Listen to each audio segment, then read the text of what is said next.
We're good to go. All right. Good morning. I'll now call to order the November meeting of the Nevada Sentencing Commission. It's good to see everyone here today, even in the virtual format. I'd like to welcome those who are viewing the meeting on the Department of Sentencing Policy's YouTube channel. This is the 7th of our 2021-2023 meeting cycle. I'll now ask Director Gonzalez to take the roll. Thank you, Chair. Mr. Arascata? Here. Chief Bays? Here. Dr. Bradley? Here. Director Cafarata? I am here. Mr. Callaway? Present. Chairman DeRico? Here. Judge Freeman? Director Gitter? Good morning. Here. Mr. Hazibullah? Here. District Attorney Hicks? Here. Mr. Hoffman? Here. Judge Jones? Here. Chief Koch? Dr. Lanterman? Present. Mr. McCormick? Here. Ms. Mall? Here. Ms. Murray? Here. Mr. Ponder? Senator Canizaro? Senator Gocochea? Assemblyman Ortlicker? Here. Assemblyman Roberts? Vice Chair Brady? Here. Chair Stiglich?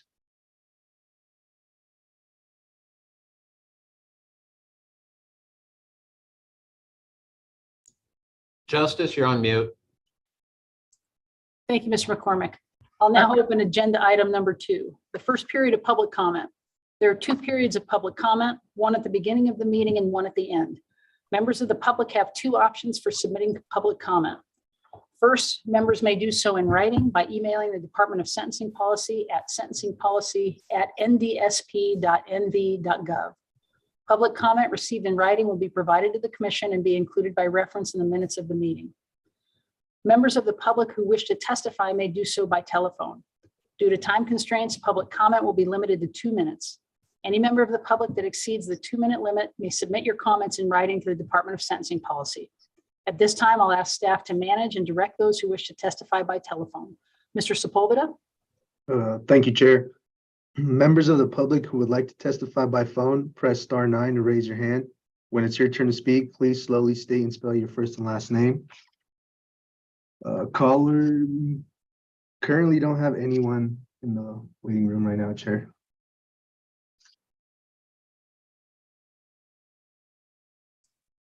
All right. Thank you, Mr. Sepulveda. Moving on then, I will close the first period of public comment. Moving on to agenda item number 3. Members of the Commission have been provided copies of the minutes from the August 24th, 2022 meeting. Are there any edits, comments, or corrections? Okay, hearing none, seeing none, I'll entertain a motion to approve the minutes from the August 24th, 2022 meeting. This is McCormick, so moved. Thank you, Mr. McCormick. Is there a second? Yeah, John Arascata, second. All right, thank you, Mr. Arascata. I have a motion from Mr. McCormick and a second from Mr. Arascata. Any discussion? Okay, hearing none. All those in favor, say aye. Aye. Aye. Any Aye. opposed? Any opposed? All right, motion passes. I will now open agenda item number 4, a report from our director at the Department of Sentencing Policy. The director is statutorily mandated to report to the Commission on sentencing and related issues regarding the functions of the department. We have her provide this report and update us on their recent activities at each regular meeting of the Nevada Sentencing Commission. I will now turn the time over to Director Gonzalez to present her report. Director. Thank you, Chair. Good morning, everyone. First, for my report, I will provide a quick update on our recent activities. Then I will provide an update on the Justice Counts effort. And finally, we will present data in preparation for the comprehensive report that is due January 15th. The meeting materials you have for this agenda item are only for the data part of the presentation. First, the update I have in regards to our recent activities is related to scheduling and organizing meetings for the commission. In coordination with the chair, it might make more sense for the commission to meet more often, but for fewer hours.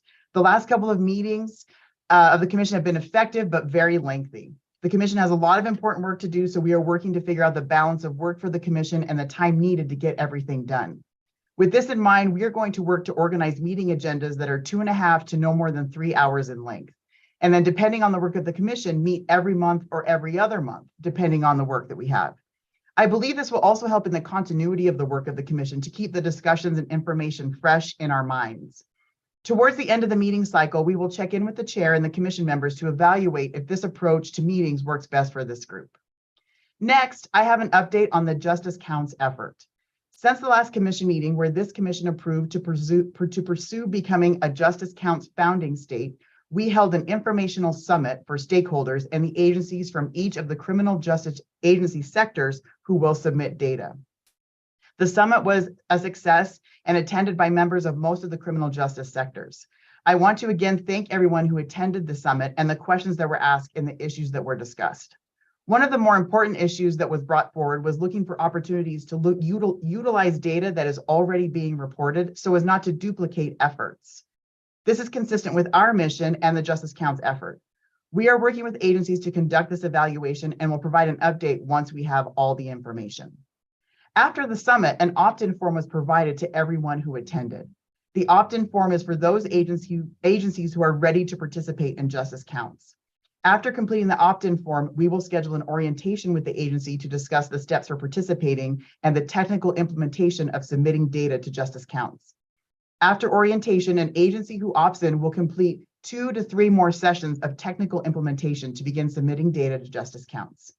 To officially become a founding state of the Justice Counts effort, we need at least one agency from each of the 7 sectors to opt in. The 7 sectors are prisons, supervision, prosecution, defense, law enforcement, jails, and courts.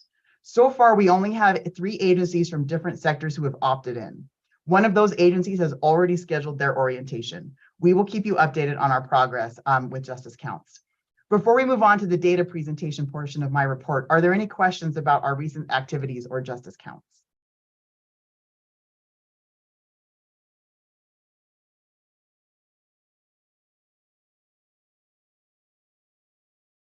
Okay, not seeing anything, then we'll go ahead and move on to the data. So now, Mr. Cosio and I are going to present data to help us all prepare for the comprehensive report due January 15th. We are going to share the slides that are included with your meeting materials. I will now turn the time over to Mr. Cosio.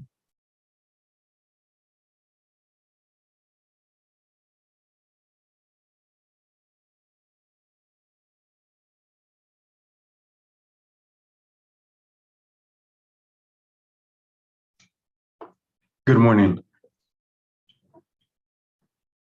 All right. So at our last meeting, members of the commission had additional questions and requests and response to the data we presented. Those are listed here. We wanted to let you know that we are evaluating on how to best fulfill these requests. We will keep you updated on the efforts. Additionally, we will include this list in the comprehensive report as an evaluation on our data collection.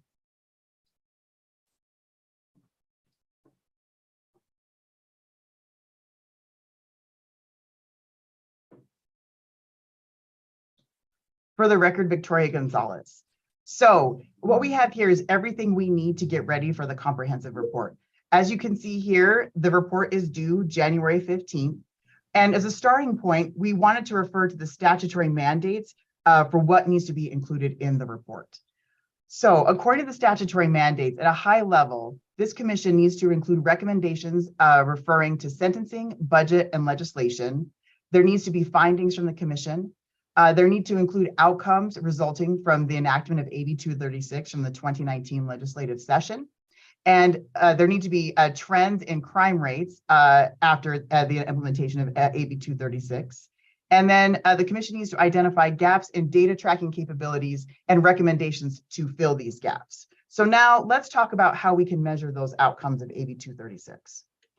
To measure outcomes from enactment of AB 236, we recommend starting with a review of the goals of justice reinvestment.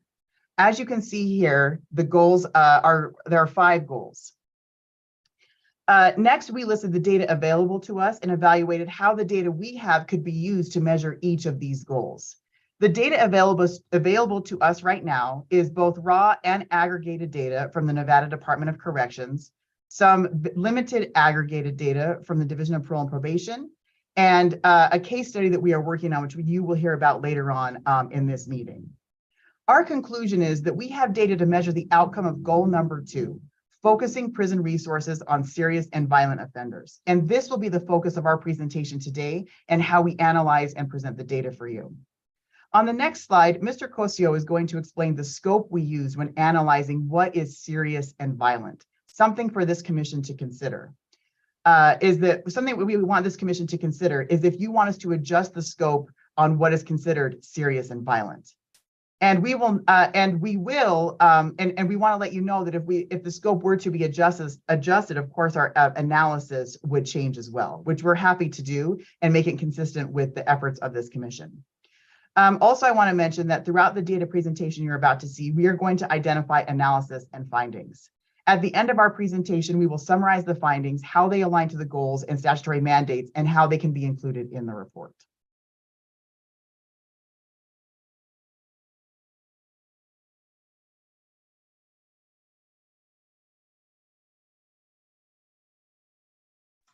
Here's the data that we will be presenting. Total population comparison from 2017 to 2022, continuing from the previous meeting. Total population by felony category, totals and percentages. Total population by offense group, totals and percentages as well. Felony category by offense group over time, and analysis of priors of new commits. A quick note, measuring serious includes analyzing the trends of the following: all felony categories in sex and violence, offense groups, and all felony category A.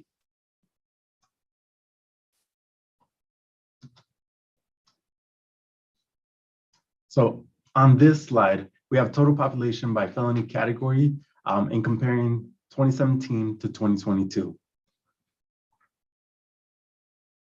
At our last meeting, we presented similar information with a similar comparison. We have it here again to refresh your memories and with the intent to include this on the final report. The data used from slides 6 to 33 is based on raw data from NDOC. December 31st of 2017, 2018, 2019, 2020, 2021, and September 30th of 2022. Data only goes back to 2017 because this is on the data that was requested from NDOC. Intent was to form a baseline for data before AB 236 was passed in 2019 and when it went into effect in 2020. This will be updated for the meeting next month to include November 30th and will be included on a comprehensive report.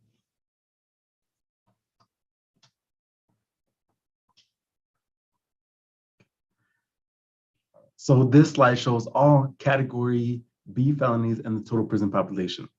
Totals for those categorized with a B felony for the most serious offense. As you can see, the totals have been decreasing since 2017, and there may be possible increases in 2022.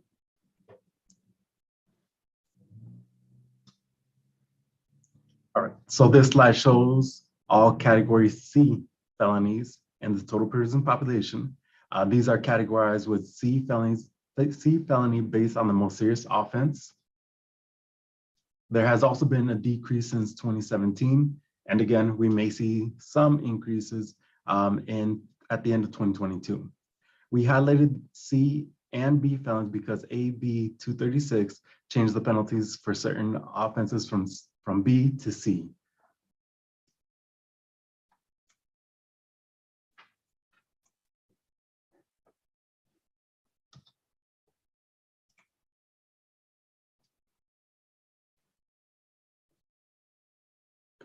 So this slide illustrates all categories A, B, C, D, and E over time.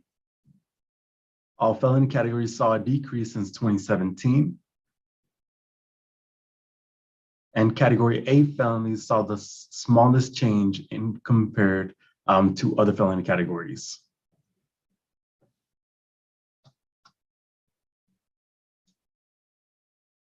This is the exact same data that we just presented on the previous slide, but this time it is grouped by year. So we have all the A's grouped together, all the B's grouped together, all the C's, and so on.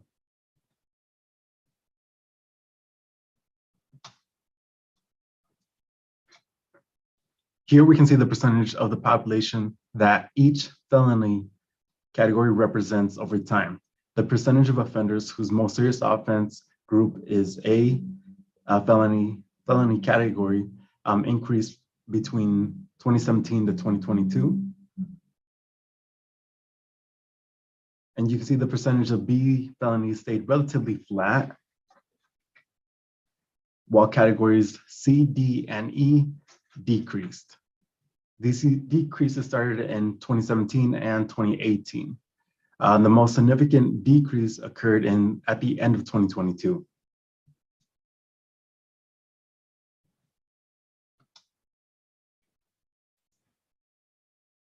Now for our analysis and findings of the total prison population as it is filtered by felony categories.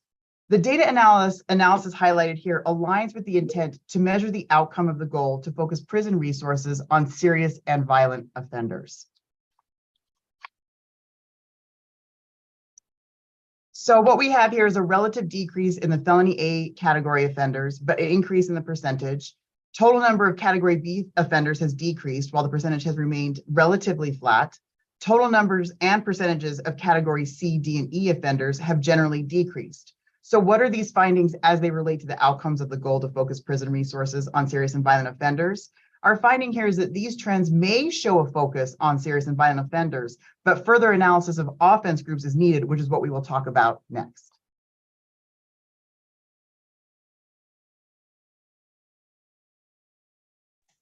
This is Erasmo Cosio for the record. All right, so on this slide, we're comparing total population by offense group from 2017 to 2022 based on percentages. This slide shows how proportions have changed among those offense groups.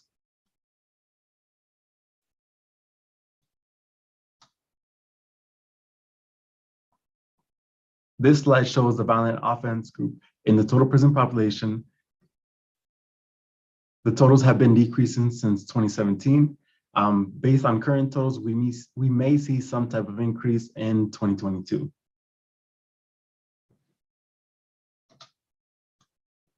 This slide shows the sex offense groups in the total prison population. The total has been decreasing since 2017.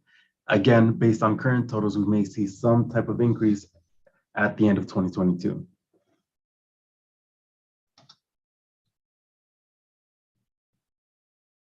This slide shows the offense group of DUI in the total prison population over the last 6 years as well, decreasing a decrease occurred between 2017 and 2021, and we may see some type of increase at the end of 2022.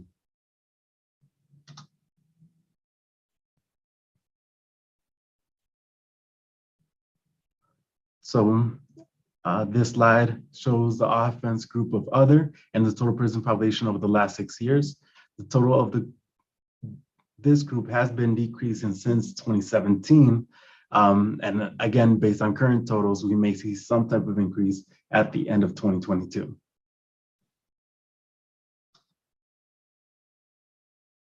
This slide shows the property offense group in the total prison population over the last 6 years as well. These totals have been decreasing since 2017.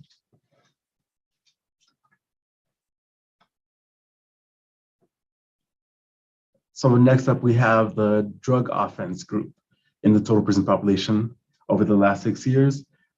These totals have been decreasing since 2018.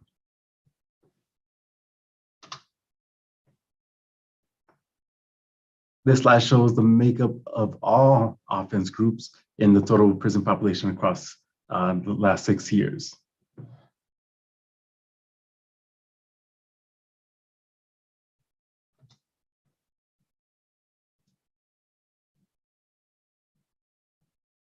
All right. So here we're showing you the percentage of the offense groups over the years. So you can see on here that sex, violence, and DUI percentages have increased, and the percentages of drug, property, and other have all decreased over time.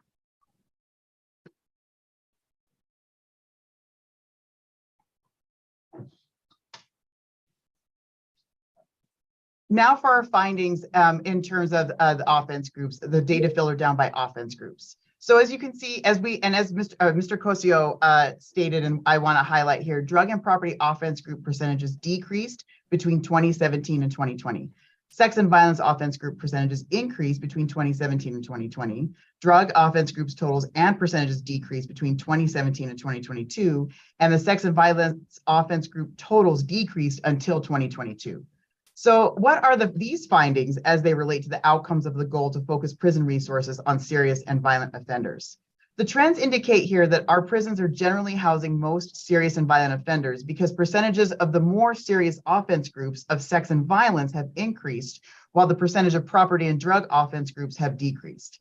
The other findings here that we wanted to highlight, which are not specifically tied to the goal that we are focusing on today, is that the sex and violence offense groups are on track for a relative increase for 2022. So we will keep track of this for you and keep you updated. And the property percentage decreased by just over 2% between 2017 and the end of 2019. So that tells us there was a trend happening before AB 236 went into effect. And our finding is that AB 236 enhanced this trend that had started in 2017.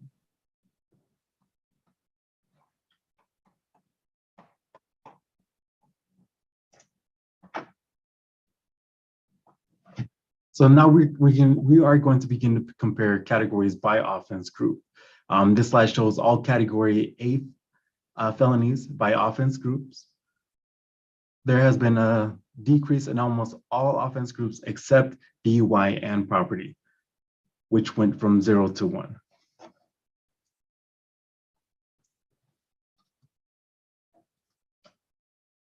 So next up, we have the makeup of all category Bs by offense group. There have been a decrease in all offense groups across category B.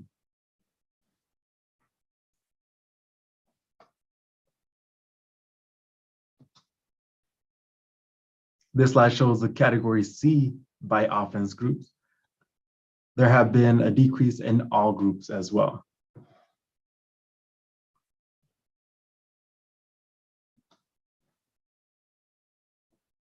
This slide shows the category D by offense group. There have been a decrease in all but one offense group across category D, which is sex.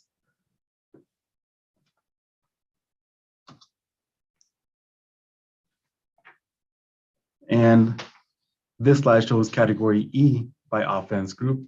There have also been a decrease in all groups.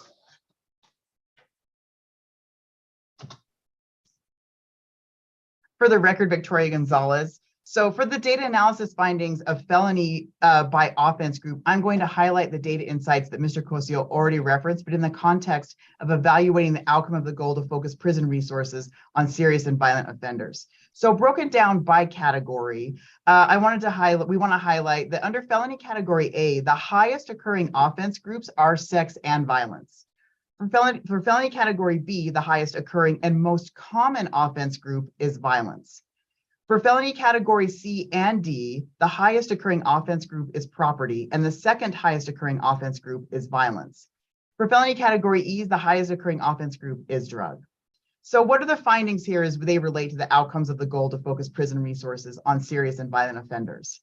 What we see here is the majority of those housed in the prison are category A and B felonies, and the highest occurring offense groups among these categories are sex and violence, the most serious offense groups according to the scope that we presented to you at the beginning of this meeting. Additionally, what we find is the majority of the prison resources based on this finding are being focused on serious and violent offenders. So this is Erasmo Kosi for the record. All right, so next we will pivot over to the information regarding the question presented. Is there a criminal history of persons admitted with 0 prior felonies? We have heard this issue brought up in previous commission meetings, but it has been discussed in our meetings with stakeholders as well. To begin answering that question, we compare total population, total new commitments, and then filter those totals by 0 prior felonies. This slide shows a comparison of those totals and filtered totals from 2017 compared to 2022.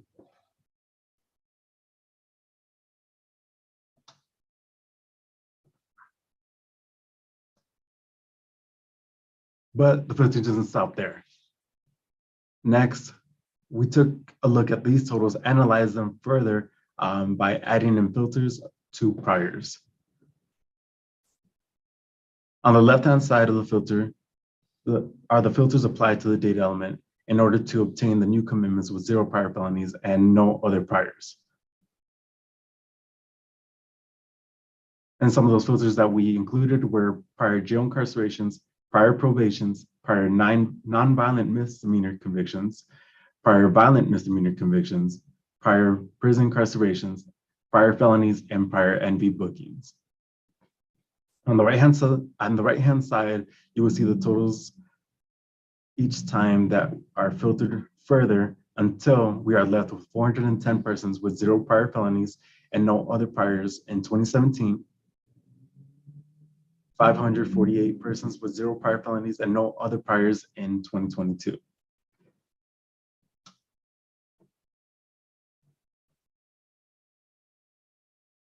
Sorry, so this slide shows the percentages of 0 prior felonies and no other prior felony categories. We are comparing percentages of December 31st of 2017 to September 30th of 2022.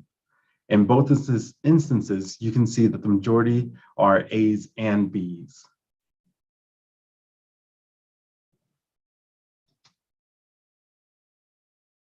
This slide shows the percentage of 0 prior felonies and no other priors broken out by offense group. Again, we are comparing percentages of December 2017 and September of 2022. In both instances, again, you can see that the 2 highest occurring offense groups are violence and sex.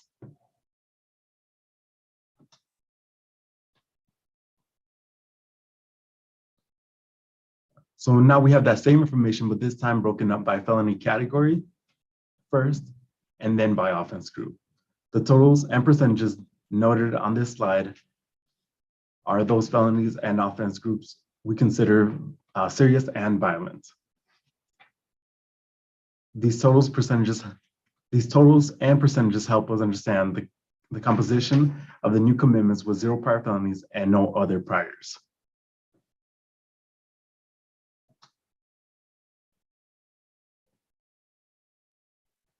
For the record, Victoria Gonzalez. So just as we have done with the other data section, here is our data analysis and findings. In 2017, 2.96% of the total prison population are new commitments and have no priors. Of those, about 75% are comprised of category A and B felons in the sex and violence offense groups. In 2022, 5.31% of the total prison population are new commitments and have no priors. And of those, of the 5.31%, about 78% are comprised of category A and B felons in the sex and violence offense groups. So our findings as they relate to that outcome of the goal to focus prison resources on serious and violent offenders is that of those new commitments who have no priors, most are serious and violent. And then related to that, similar to our other findings, is that based on the data we have here, most offenders being housed in the prison are serious and violent and also have a criminal history.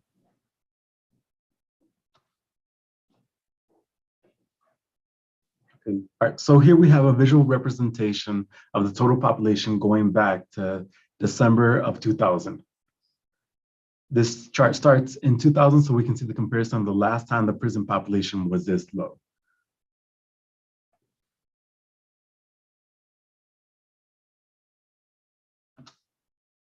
Then we took that same graph and shortened up the time frame back to December of 2007. This chart starts in 2007 because we wanted to show the effects of AB 510.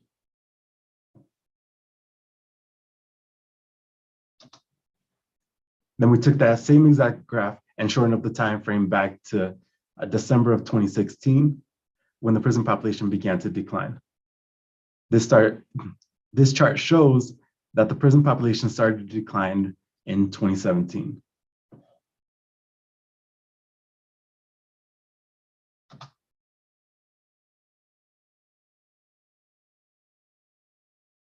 So here's our data analysis and findings as they, in regards to the total prison population trends. We have discussed these before, but wanted to itemize them here so that we have them prepared for the comprehensive report. So again, the overall downward trend started in 2017, as we have discussed in previous analysis. So our finding on this is that the AB 236 reforms enhanced changes to the prison population that were starting around 2017.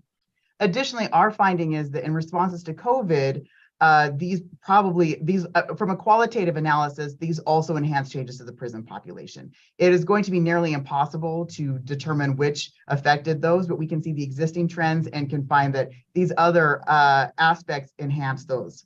And then the other thing we wanted to highlight is the prison population is the lowest it has been since June of 2001. And based on our finding, is focused on those who were considered serious and violent within the scope that we have presented to this commission. This brings us to our findings regarding the goal to focus prison resources on serious and violent offenders. Our finding is that the majority of the prison population is comprised of the most serious and violent offenders based on the scope presented. And we did this based on, we presented data to you that shows this analysis based on felony categories, offense groups, and criminal history. And our finding is that prison resources are being prioritized for serious and violent offenders. Again, our analysis is focused defining serious or expanding or including the scope of serious as including sex and violence offense groups across all felony categories and then including all A felonies. This scope means that category B felonies are measured as serious depending on the offense group. As I mentioned, a question we have for the commission is, do you want us to adjust this scope? If we do, we will then in turn adjust our analysis and findings based on any adjustments to the scope.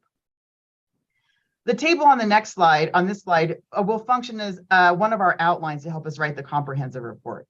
As you can see, each AB 236 goal is listed, and then we are tracking the data source, findings, and recommendations for each goal.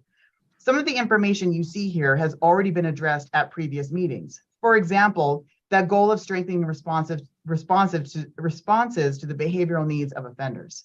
We don't have data yet to measure this, but the coordinating council and this commission have already approved a recommendation to request an investment on reinvestment in programs and treatment that will reduce recidivism.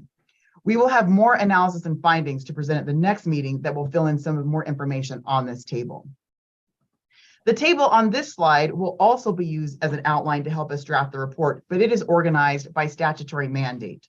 Organizing the information this way also helps us see where we have everything we need to fulfill our statutory mandate and where we need more information or resources.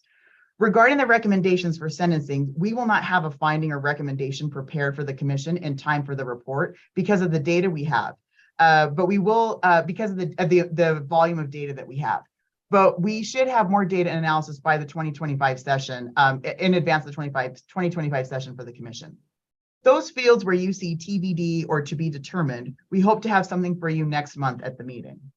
When it comes to recommendations for budget, I want to add some additional analysis about how we focus our prison resources. If our prisons are housing mostly serious and violent offenders, this means our correctional facilities might need to be adjusted to better house those persons. If the data shows that the majority of the prison population is serious and violent, then we have to reallocate resources because those offenders are more expensive to house. But this also means we might not need the facilities or resources used to house lower level offenders because they aren't there. I hope to have more data soon that will help us better analyze and understand this facet of the changing prison population. With that, Mr. Cosio and I are happy to answer your questions. Thank you for that report, Director. Are there any questions for the Director or her staff?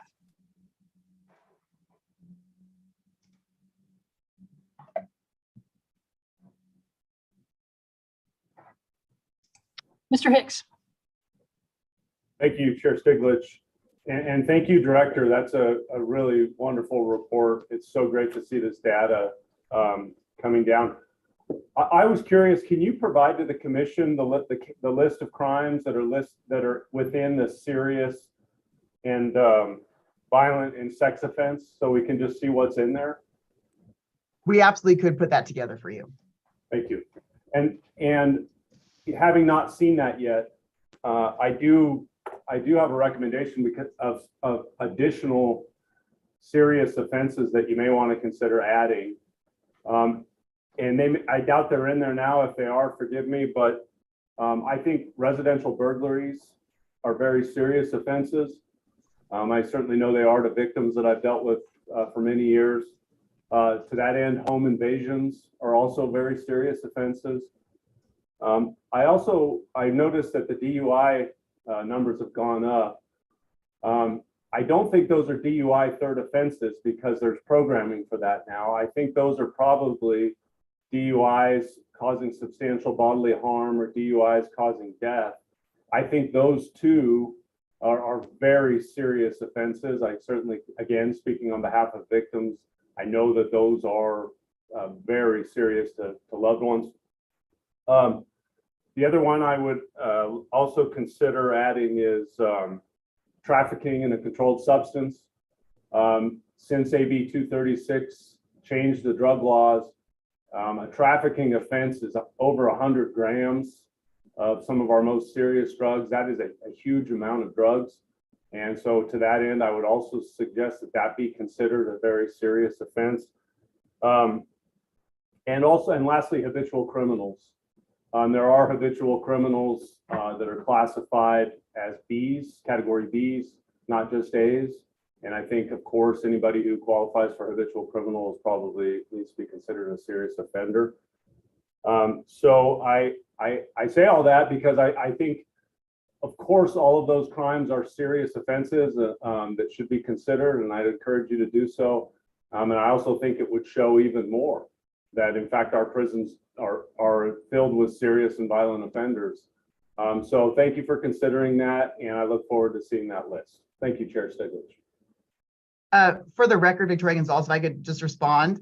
So one of the things that I think is going to be interesting and I think helpful for this commission to engage in is that discussion of where we should put some of these offenses. Because currently, based on the data we're filtering, we're relying on how they've been categorized by DOC.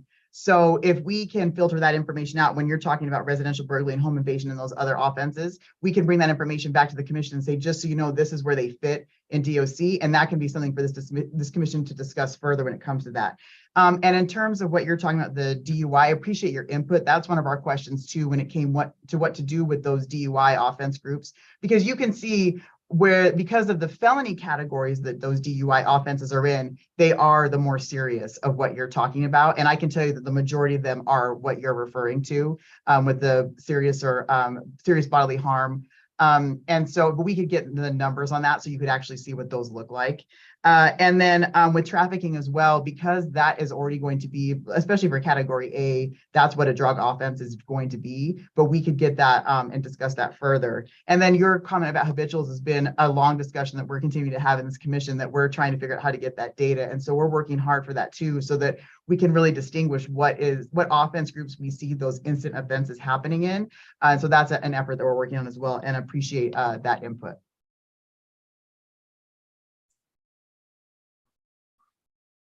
Thank you. Thank you, Mr. Hicks, and thank you, Director. Are there other questions or comments?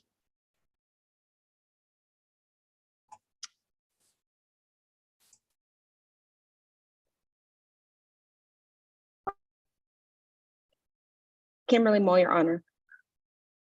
Okay, 1 second. Okay. All right. There you are, Ms. Moll. Thank you. Go ahead. I didn't know if you could see me. Sorry. Kimberly Mole for the record. So I do have a couple, well, one comment and then a question.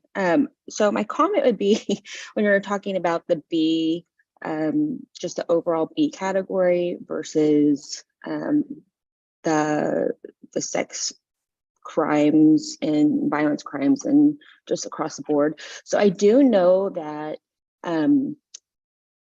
breaking into a vending machine is a B felony in Nevada, whereas trying to purchase a child for sex is a D felony. So there's just a difference, I think, in some of our, correlations of if you're just looking at B as a whole. So I don't know if, just making sure things like breaking into a vending machine really don't, get thrown in there with some things, along with some of the more violent crimes. And then you were talking about how there's an increase in the sex offenders, but it's really an increase in the percentage of a declining population, prison population. So the overall numbers is a decrease in the number of individuals that are incarcerated for sex crimes, but overall in the state, we're seeing an increase in victims seeking services for sex crimes, and not a small increase in percentages, just an overall increase in numbers. So I'm just curious why there's such a difference in disparity of the number of people that are incarcerated for the sex crimes versus the number of people that are seeking services. So is it a difference in the fewer people are getting convicted, fewer people being prosecuted, are people getting shorter sentences? So I was curious if like the justice counts, because it's looking at so many different things, if maybe it would enable us to see where that correlation is, or if I'm confused, if that's something that justice counts will help us be able to look at. So for the record, Victoria Gonzalez. So I'll say we could, in terms of what we're measuring here, we were analyzing the population at the end of the year, the total population for that period of time. And so what we could do is look at analyzing admissions and releases of just sex offenses, which would give us a better idea of who's coming in and out throughout the years. And that would be one aspect. The other aspect I would say is that we are just focusing on the prison here, which is just felonies, not just felonies, but it's felonies, right? And so if we were looking at anything where anyone is housed in a jail, we don't have that information. So to your point, it might be possible to get that. I think we're going to end up in the same place with justice counts. We're going to have to dig a little bit deeper, because justice counts is going to rely on data metrics that already exist and the way they're categorized now. What we'll learn from justice counts is once we can compare how other agencies are categorizing and collecting data, we might understand where they're putting those offenses in that, as far as how they're reporting them. And so we're hoping to get that drilled down. But I agree, like I'm hoping that effort will help us get the local data to help us get the full picture. Because you're right, there's a lot of these data metrics, and what we want to be able to do is have the whole picture. And all we have right now is the prison data. And so, so the information you're bringing up would be helpful to analyze and dig a little deeper. And I think it's going to take more of the qualitative analysis actually to do some deep dives into someone seeking services and how we want to talk about that in comparison to those who are being convicted and serving sentences. So I think that's something we could look into and figure out how to get some of that information and work with you on that as well.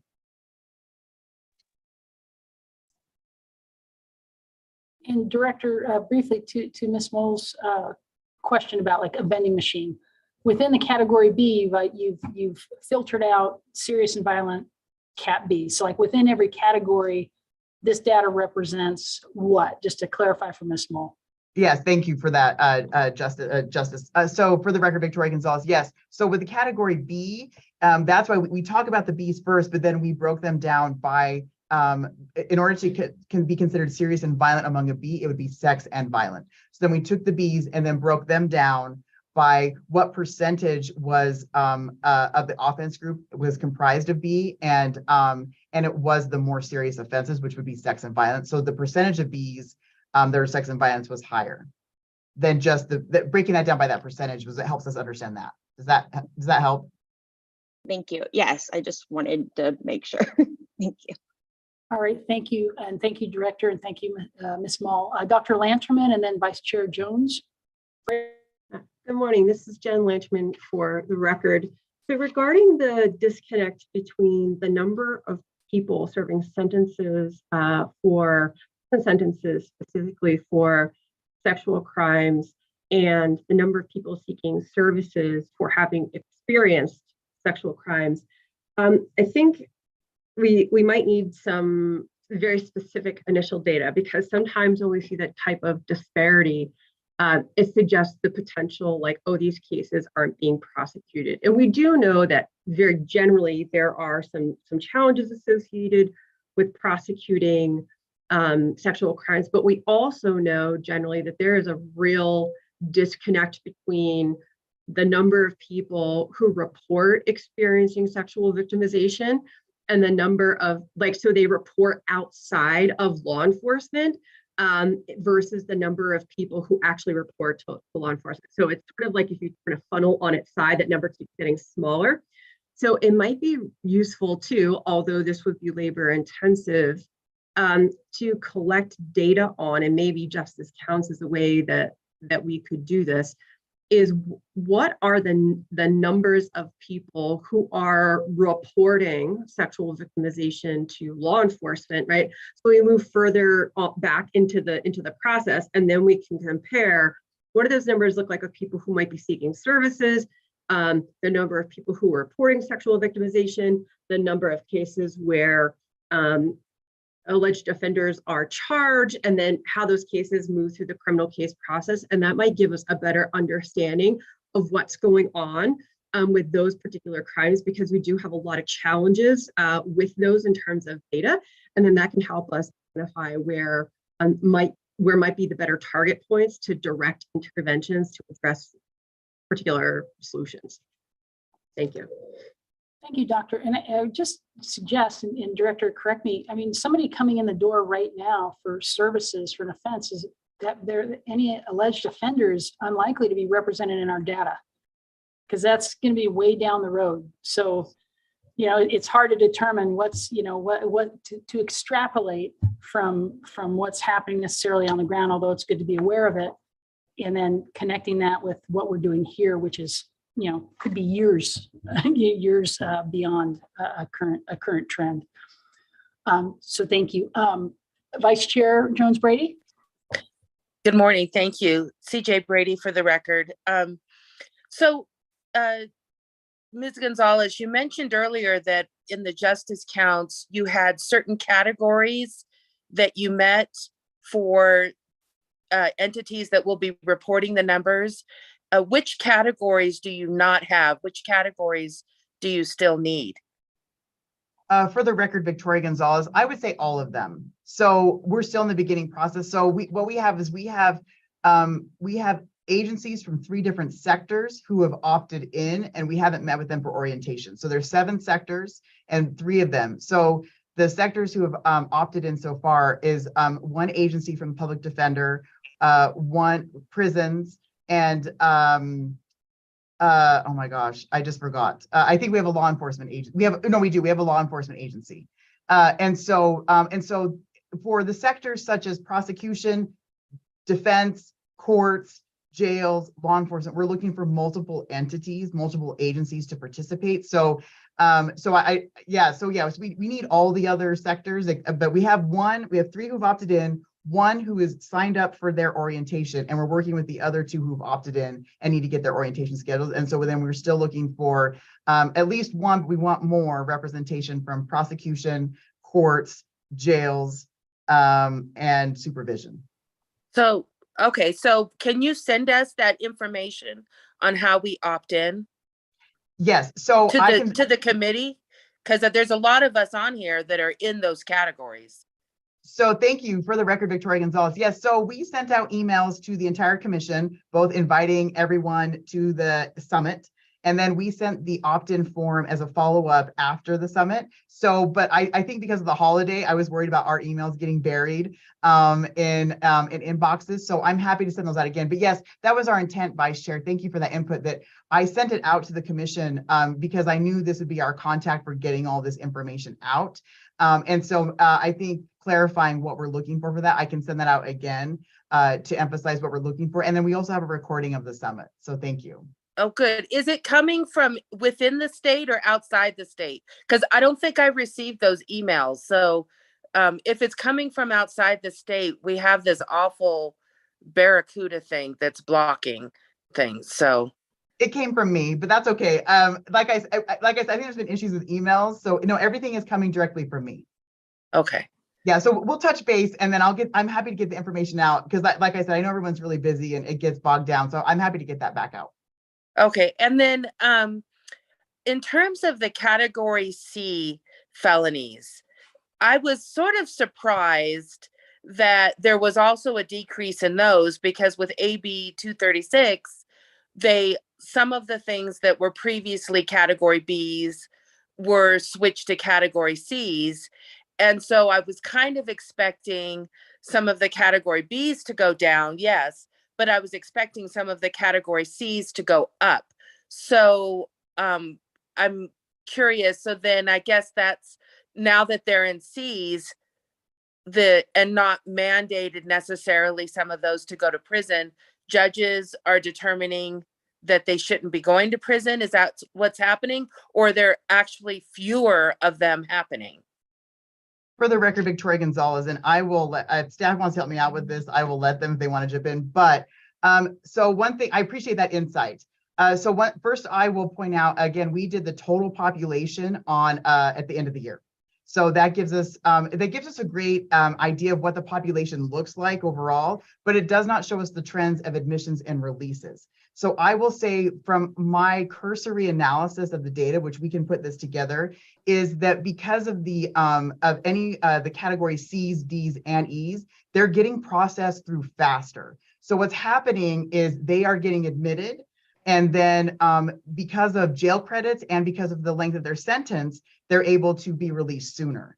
And so it is possible there is an increase, but if there is, then they're just not serving, lengthy sentences and sitting for an amount of time. So what I think to your question would help is if we took the admissions and releases data to see what trends do we see in C's being admitted.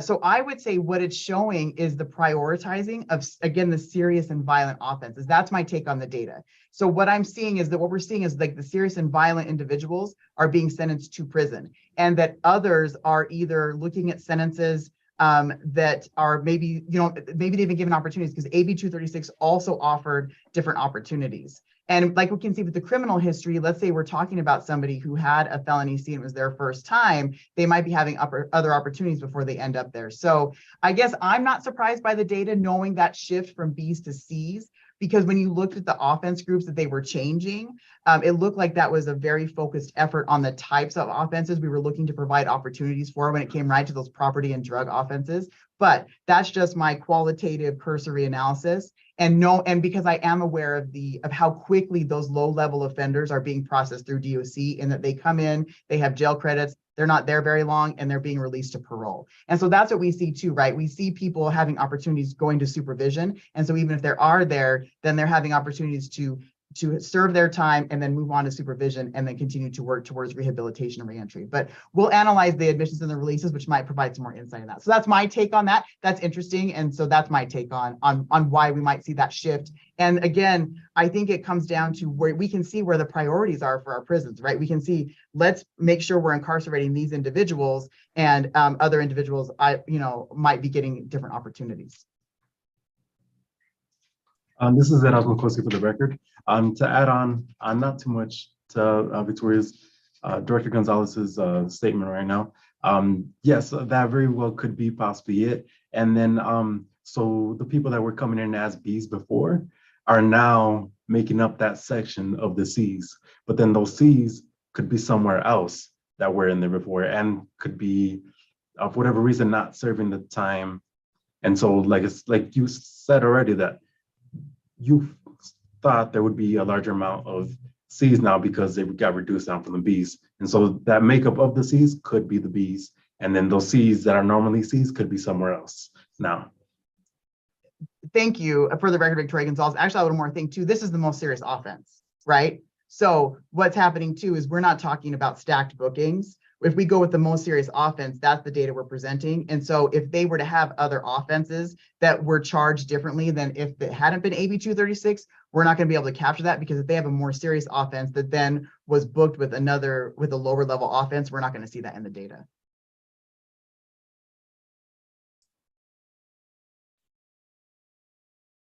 All right, Ms. Brady, does that answer your question for the moment? Yes, thank you. That was great. Thank you. All right, excellent. Chief Bays. Two really quick things. One is there any effort to try and isolate out the trend and what was causing that prior to AB 236? Because if you look at the numbers, it looks like a significant portion of that is prior to. So I think that would be one thing that would be important to really try and isolate out, and maybe that is really a possibility. And then the other thing, just really quickly, would be as far as the jail data, I don't know if there's any exploration into BJS's annual jail survey. There might actually be some data tables and some information that does exist now, and then you would have to wait for Justice Council to come back. Barring that, maybe just a couple of the larger agencies in Nevada would be willing to share that. But really, it's very important to see where these necessarily shifts are of inmates from Nevada Department of Corrections to what we're hearing very much anecdotally supporting the jail populations are raising significantly. Thank you, Chief. Are there any other questions or comments? Great. Hearing no more questions, I will now close this agenda item. I'll now open agenda item 5, presentation and approval of the statement of costs avoided. As we know, our commission is statutorily mandated to measure outcomes resulting from the enactment of AB 236 from the 2019 legislative session. This includes measuring the costs avoided resulting from the enactment of the Criminal Justice Reform Bill. We're required to submit 2 reports: the projected amount of costs avoided each even-numbered year in August, and the statement of costs avoided each year in December. It is time again for the statement of costs avoided. The director will present us with a draft of the report to review, edit, and approve to be submitted in advance of the December 1 date. Director? Thank you, Chair. For the record, Victoria Gonzalez. So with your meeting materials, we have included a copy of the draft of the statement of costs avoided. I don't have any other slides. I'm going to just share that document and walk through it, and then see what this commission would like to do in terms of approval or editing and possibly approving the report.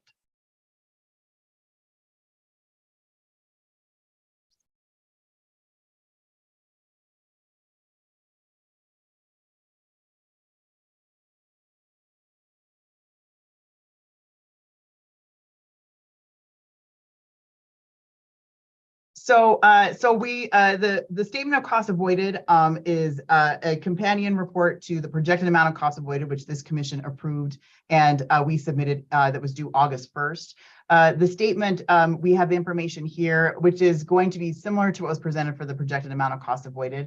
So what we have to start the report off is the statutory requirement, again, related to the Sentencing Commission being required to formulate or to develop a formula to measure for each fiscal year the amount of costs avoided resulting from the enactment of AB 236. And then there's statutory requirements for that formula, which required to use annual prison populations for 2018 and a comparison to the number of persons in the Department of Corrections. So you can just see the first part of the report just provides the statutory mandate. As a quick summary of the report, the next section of the report is a quick summary of the statement of costs avoided. So the first paragraph provides what came previously in terms of the policies developed by the Advisory Commission on the Administration of Justice, which led to the enactment of AB 236. That report identified that there would be $640 million in costs avoided by 2028 if the policies that led to AB 236 were enacted. When in our additional analysis of what those costs avoided actually include, that includes $470 million attributed to avoided correctional construction. So what that means is, based on the projections that were presented the ACHA meetings that led to the adoption of those policies, they found that based on the projections they had at that time, if the projections were to stay on that track, then additional prison facilities would be needed. And this would be the cost of fitting, of remodeling some existing facilities and then building a new facility. So what we found is this leaves $170 million in other correctional costs that are not tied to building a new facility. And so what we brought before this commission back in advance of the August 1 report of the projected amount of costs avoided was to take that 170 million and just do a rudimentary calculation of $21 million a year in costs avoided if the population were to stay below what was projected. We did add here kind of a definition of cost avoided to make it clear. We've talked many times. I know I've talked in this meeting, and I've talked with many of you in our offline discussions about what these costs actually mean. And so I'm hoping that this might help a little bit in clarifying this. That when you're talking about money that you're not going to have to spend, generally those funds are hypothetical and variable. And so that's what this extra text box provides on the first part of the report. And so what this means is, as far as the statement of cost avoided, that we would identify if we're looking at about $21 million a year, if we're to stay below the projections as they were identified back in the 2019 ACHA report. That means they're based on that sort of calculation and estimation of these variable costs, it could be about $42 million has been avoided that won't have to be spent because we don't have the prison population that was projected back in 2018 and 2019. Just as a reminder for those who read this report, we included the methodology that was adopted by the commission in advance of the August 1 report. And so what this comes down to is just a comparison of all the projections, the current prison population, and where we're at now in terms of the prison population. So this is mostly here for reference, and I think helpful to those who want to see the trends in the prison population projections and how that relates. Again, this is a very rudimentary calculation that just takes what was the current population at the time that the report was submitted, and what is the comparison to the projections at the time the AB 236 policies were developed, not when AB 236 was passed. And we have a calculation that shows we are very well below what was projected.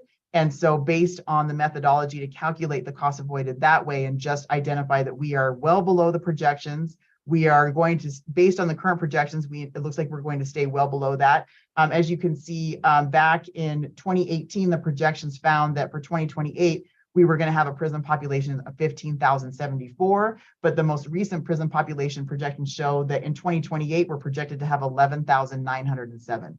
So that is well beyond what they had hoped could be realized from the enactment of AB 236. And as we've identified too, there were existing trends already happening in the prison population declining. And so we can see that the prison population is well below. And at least based on what was developed back in 2018 in terms of calculations of a new facility, based on those numbers, we don't need that facility that they're talking about, that they were talking about then.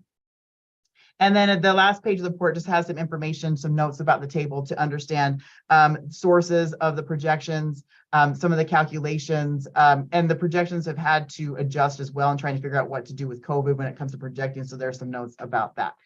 So this is the draft of the report that we would intend to submit on behalf of the commission in order to fulfill its statutory mandate. So I'd be happy to take any input about what else you would like to include in the report and what else you think would be helpful in submitting this, the statement of costs avoided in advance of the upcoming legislative session for them to have this as reference. So with that, I'll turn over to the chair to see if there's any questions or comments for the report.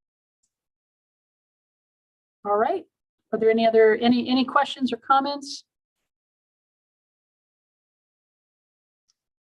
Vice Chair Brady, your virtual hand is up, but I think it's been up for some time. So let me know if I should be calling on you. You know, I forgot to take it down, but I do actually have a question, and it's something I always ask, and I don't know if it's appropriate in this, but is there any way to drill down or get any information about people, the numbers of people with mental health problems, mental and behavioral health? going to Um, prison? So I guess because it is definitely part of the goal of what we're trying to measure. I guess specifically, are you wondering? I'll say I don't have data about any of it, but but I want to know. I guess we have to drill down further, right? So are you looking at those admitted, those individuals housed in prison, those being released? Are you curious about supervision? Because if we're talking about mental health, I guess it helps to understand which part of the system. Or are you just curious about the whole kit and caboodle? Well, I guess in the short term, those being admitted, I was at a symposium yesterday and I didn't realize that West Hills had closed. A number of facilities had closed that would have served as preventative for people that would have served in between the gap between people who have behavioral and mental health issues from getting involved in criminal justice. Like there's just no place for them to go anymore. So a lot of them are going into jail. So I was curious as to whether the amount of people with mental health issues more of them are going to prison since there are fewer services in the community. Got it. For the record, Victoria Gonzalez, that's perfect. So that helps me figure out what we can do. So the data that we are currently receiving from NDOC does not include that. I know that in our previous conversations, so our agency and I've been in this position for almost 3 years now, and that has been part of the discussion day one. And so I can tell you in part of that discussion, it's very difficult to extract that data and present it in a way that's going to be meaningful. So that doesn't mean we're not going to try. But that's why it's not included in any of the data that we currently have.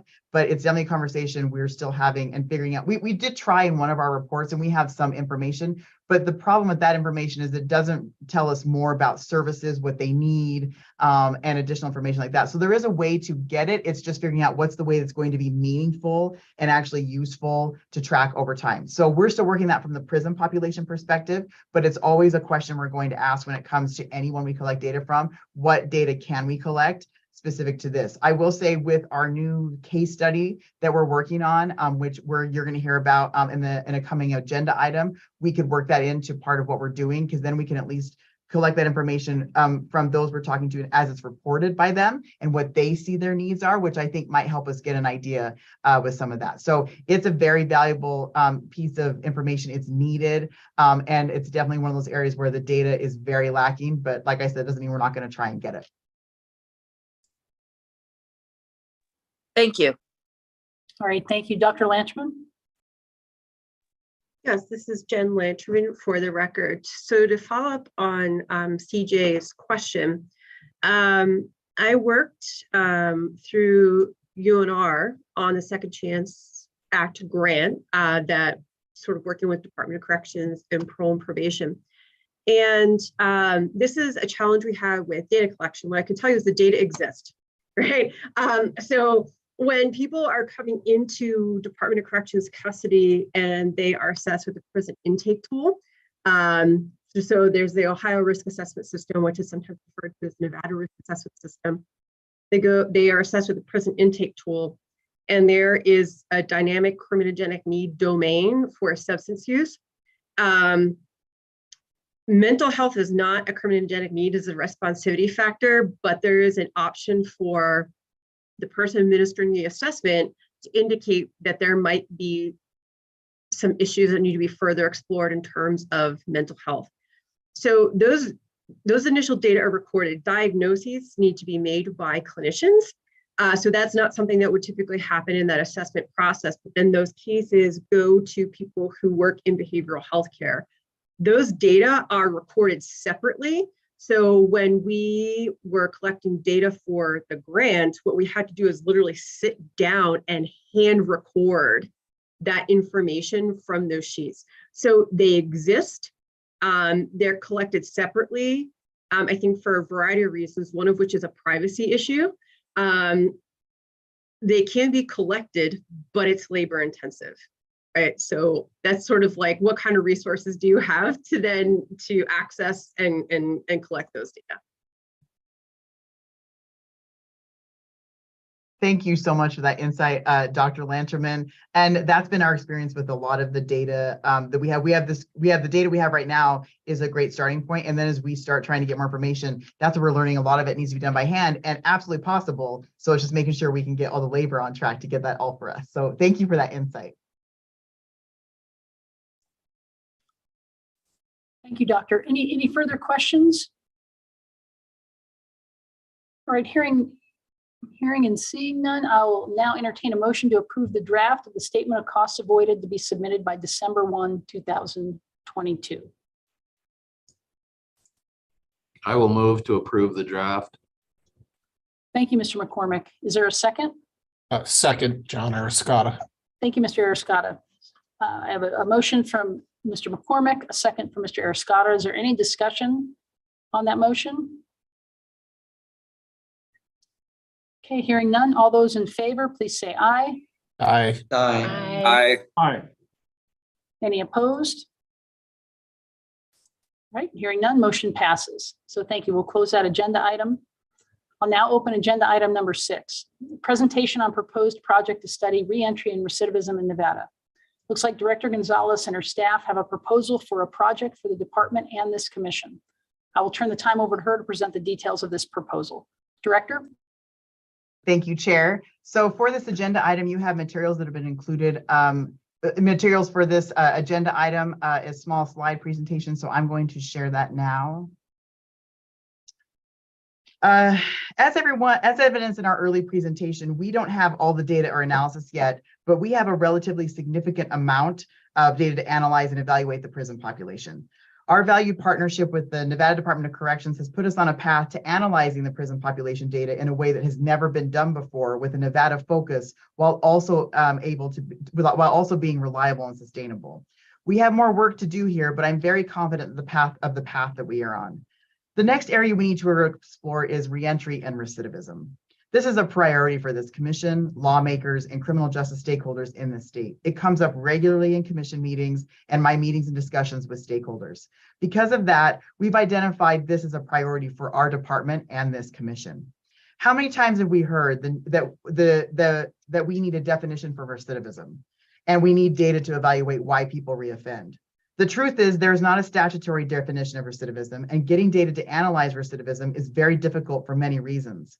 The discussion around recidivism is accompanied by the desire to determine what support and services does someone need for successful reentry. Since these issues and questions have emerged over and over again, and this is an essential facet of the criminal justice system to measure and evaluate, we have designed a project for this commission to consider engaging in over the next 2 years.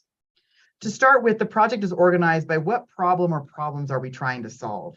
The first would be a need for a statewide or statutory definition of recidivism. Next, we have the problem of what data is needed and what data is available to measure recidivism.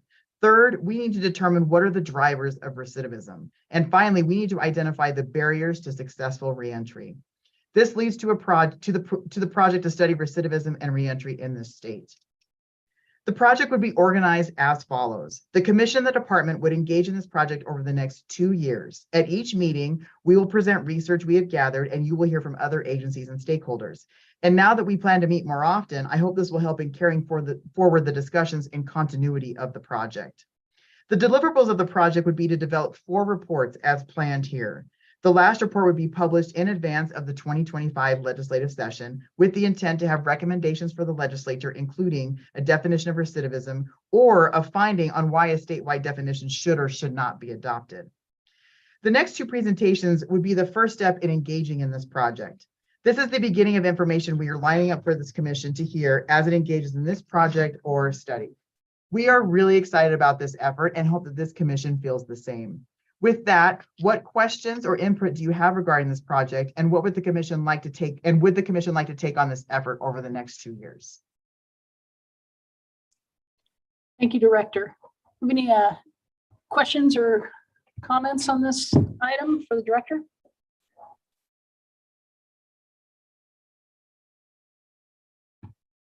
I think attempting to come up with a common definition of recidivism is definitely a worthwhile effort. I mean, that always comes up in any of these discussions, is how we define it. you know, what constitutes it and what the time period is. So I would support attempting to come up with as uniform a definition of recidivism as we can get. I think it would enable us to start talking apples to apples in that sense. Just my thoughts on that. Thank you, Mr. McCormick. Senator Canizaro? Thank you, Justice Stiglitz. My question is just, would we anticipate this is going to cost the department more money? And if so, where would that money be coming from? Or would this be like a request to the legislature for additional funding? For the record, Victoria Gonzalez, thank you for that question. No, it's something that would just be something we're taking on for the commission. So there wouldn't be any additional funding. We would use our existing staff. My intent with this is just to get to have something that the commission has to focus the effort and something to work towards for the next session. I guess, and I actually, to clarify, do you mean the project that I'm presenting or the recommendations that may come out in 2025? The project that you're presenting. No. The project is just the effort that we'd be organizing, just so you would know what to expect at the forthcoming commission meetings. You would know to always expect some more information about this project and moving it forward. So no, there's no cost. It would be our existing staff and our existing relationships with stakeholders and agencies. All right, Senator, does that answer your question? Yes, it does. Thank you. All right, excellent. Any other questions or comments? I'll get you one sec, Ms. Moll. I'm excited by the thinking outside of the box and trying to expand the helpfulness. I can tell you that we do recidivism analysis in the specialty court area, and it's helpful. And sometimes, yes, the difficulty is what's our definition, but we're not making it up. There's plenty of people who have undertaken that, but that analysis is helpful because then that gives us some data points and some comparison about how are we fulfilling our desire to only have the right people be incarcerated and help them stay out once they're out. So I think it's helpful. It's good data points, and I applaud the thinking and the initiative. Ms. Moll. Thank you, Your Honor. Kimberly Moll for the record. I probably sound like a broken record because I brought this up before, but I just want to make sure that we are inclusive when we talk about, you mentioned like the barriers of the entry or re-entry, that we make sure to look at programming within the system, and then once they get out of the system, of course, from my perspective, specifically around trauma and victimization while they were in prison, because hurt people get more hurt while they're there, while we're there, and then we throw them into the world and expect them to float, and it's just ridiculous. So we need to make sure that we are able to know what resources we are offering to them, and that they're knowledgeable about, and make sure that we're making sure they know they have these resources available to them. And that way, if they've been victimized within the system itself, that they, have that ability to get help, and that we're providing those resources where they can get the help that they need. So they're not coming out more hurt and therefore, gonna be more likely to reoffend. So I just want to make sure that, we just keep that in the loop. For the record, Victoria Gonzalez, thank you very much for that. And I think what you're going to hear in the next presentation as far as the study we're engaging is going to help us get a handle on that, or be another data point we have for analyzing that. And then that's what I'm looking forward to this project as well, is having all this information in one place, right? So having the data we have, any sort of analysis we can have, fiscal analysis, where do we see those needs? And so I agree, that's definitely one of the things we need to figure out, that we just don't have all in one place. So thank you. We will add that to the list too. And as far as the specific, that we will look to get presentations and research on that. So thank you. All right, thank you. Director Guidry, and then Mr. Callaway. Thank you. just very briefly, I'd like to say that on behalf of NDOC, we're excited and looking forward to this study. Having a benchmark recidivism formula with which to measure our efforts and outcomes against is a foundation that we don't have.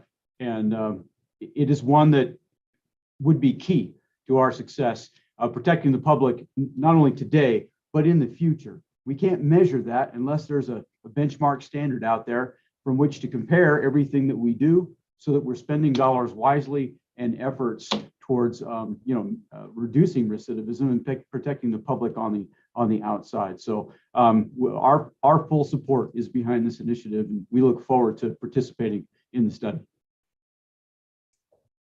Thank you, Director, and welcome as well. Mr. Callaway.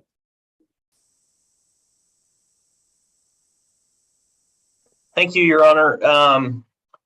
I'm also happy about looking into the issue of recidivism, and I guess it's probably a discussion for later down the road, but I'm curious about what the parameters of recidivism we would be looking at. For example, would we be looking at individuals that are coming into the prison system and then what their previous record is, or would we be tracking folks that are released to determine if they're reoffending, maybe not only in Nevada, but in other states?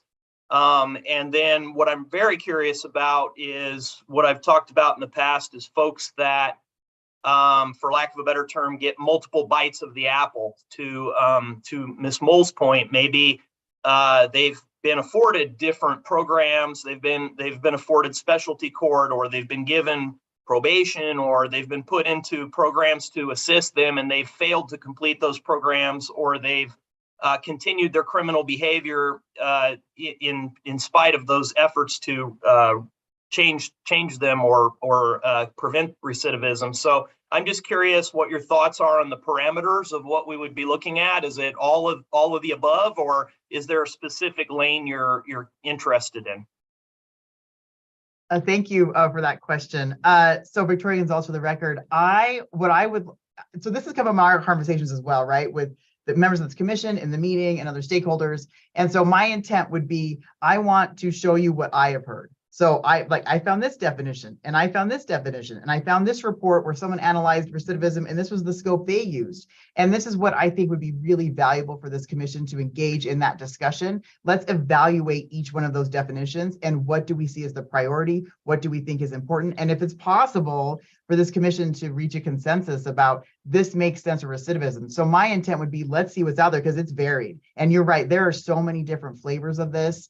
And even within some of our we already know within our existing state agencies, when it comes to reporting, do you focus on the agency that's reporting the data and their recidivism, or do you look at, should they be getting information from other agencies? So I think we look at all of it. That would be my intent, is we don't come at it with, this is what we already plan to do. We need to do real research on this. So we'll present it to the commission, show you some of our findings, get your input, and then start playing with that. And that's why I think giving us 2 years of focusing on this and really discussing it will help everyone think about this. So that'd be the effort. There's no plan right now. I want to show you the definitions I have, see what else we can find, and then the commission starts hashing it out. Where should we go? And Mr. Callaway, if I may, just to that point, in the specialty court context, which is kind of generally accepted, at least in that community, you're looking at 3 years post successful completion of a program. And then are there any new convictions during that period? Because there's kind of a general understanding, at least in that context, that the first 3 years are kind of on us. We've sent you out, you have tools.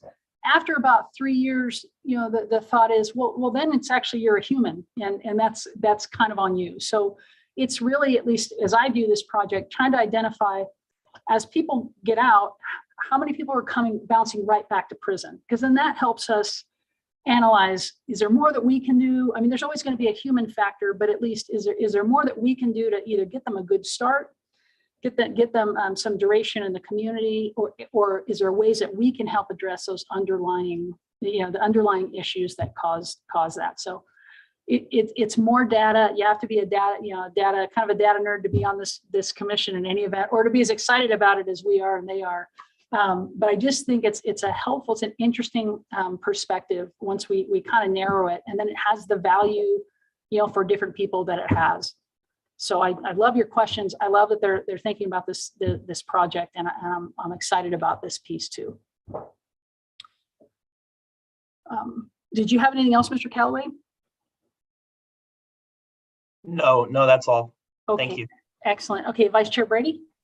Yeah, and just to piggyback, Vice Chair Brady, for the record, Chair Stiglitz, just to piggyback off of what you said, is that goes to the essence of what I think, the reinvestment is supposed to be doing, right? We have costs avoided, and then at some point, hopefully all those costs avoided, it's my understanding, will go somewhere, and I'm hoping it will go to data informed information on where we need to put the resources. That's the essence, to prevent recidivism. So I think that's part of the essence of what we're doing. Thank you. Does anyone else have any other comments or questions at this time? Director, do you need anything from the commission on this at this point? And for the record, Victoria Gonzalez, no, it doesn't sound like it. Sounds like everybody's on board. And so we'll just start moving forward. And at our next meeting, this meeting, you'll hear some information that we'll start using to compile for this project. And then you'll look forward to hearing more about this at each meeting. So thanks. All right, thank you, Director. Then we'll close that agenda item, and I'll turn now to agenda item 7, presentation of parole violator data collected and analyzed by the Nevada Department of Sentencing Policy. As Director stated, this is the first presentation we will hear to support our new project and effort to study reentry and recidivism in our state. I'll now turn the time over to the NDSP staff, Powers. Good morning, Commission. Thank you, Chair. I'm very excited to share this project with you. Let me share my screen. Again, Georgia Powers for the record.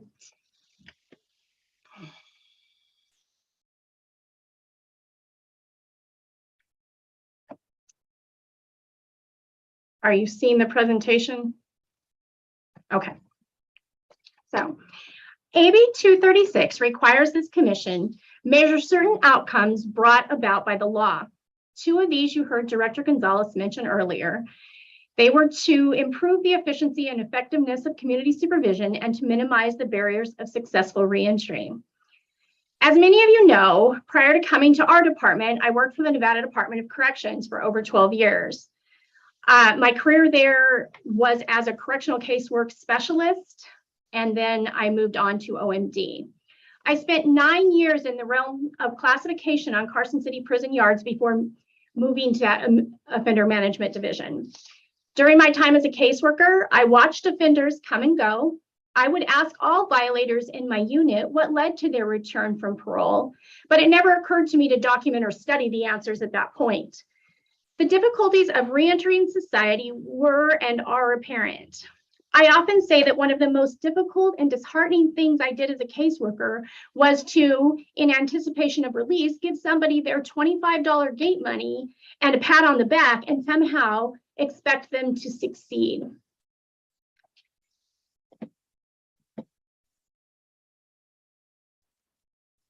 I am going to show you a list of quotes from recent parole violators.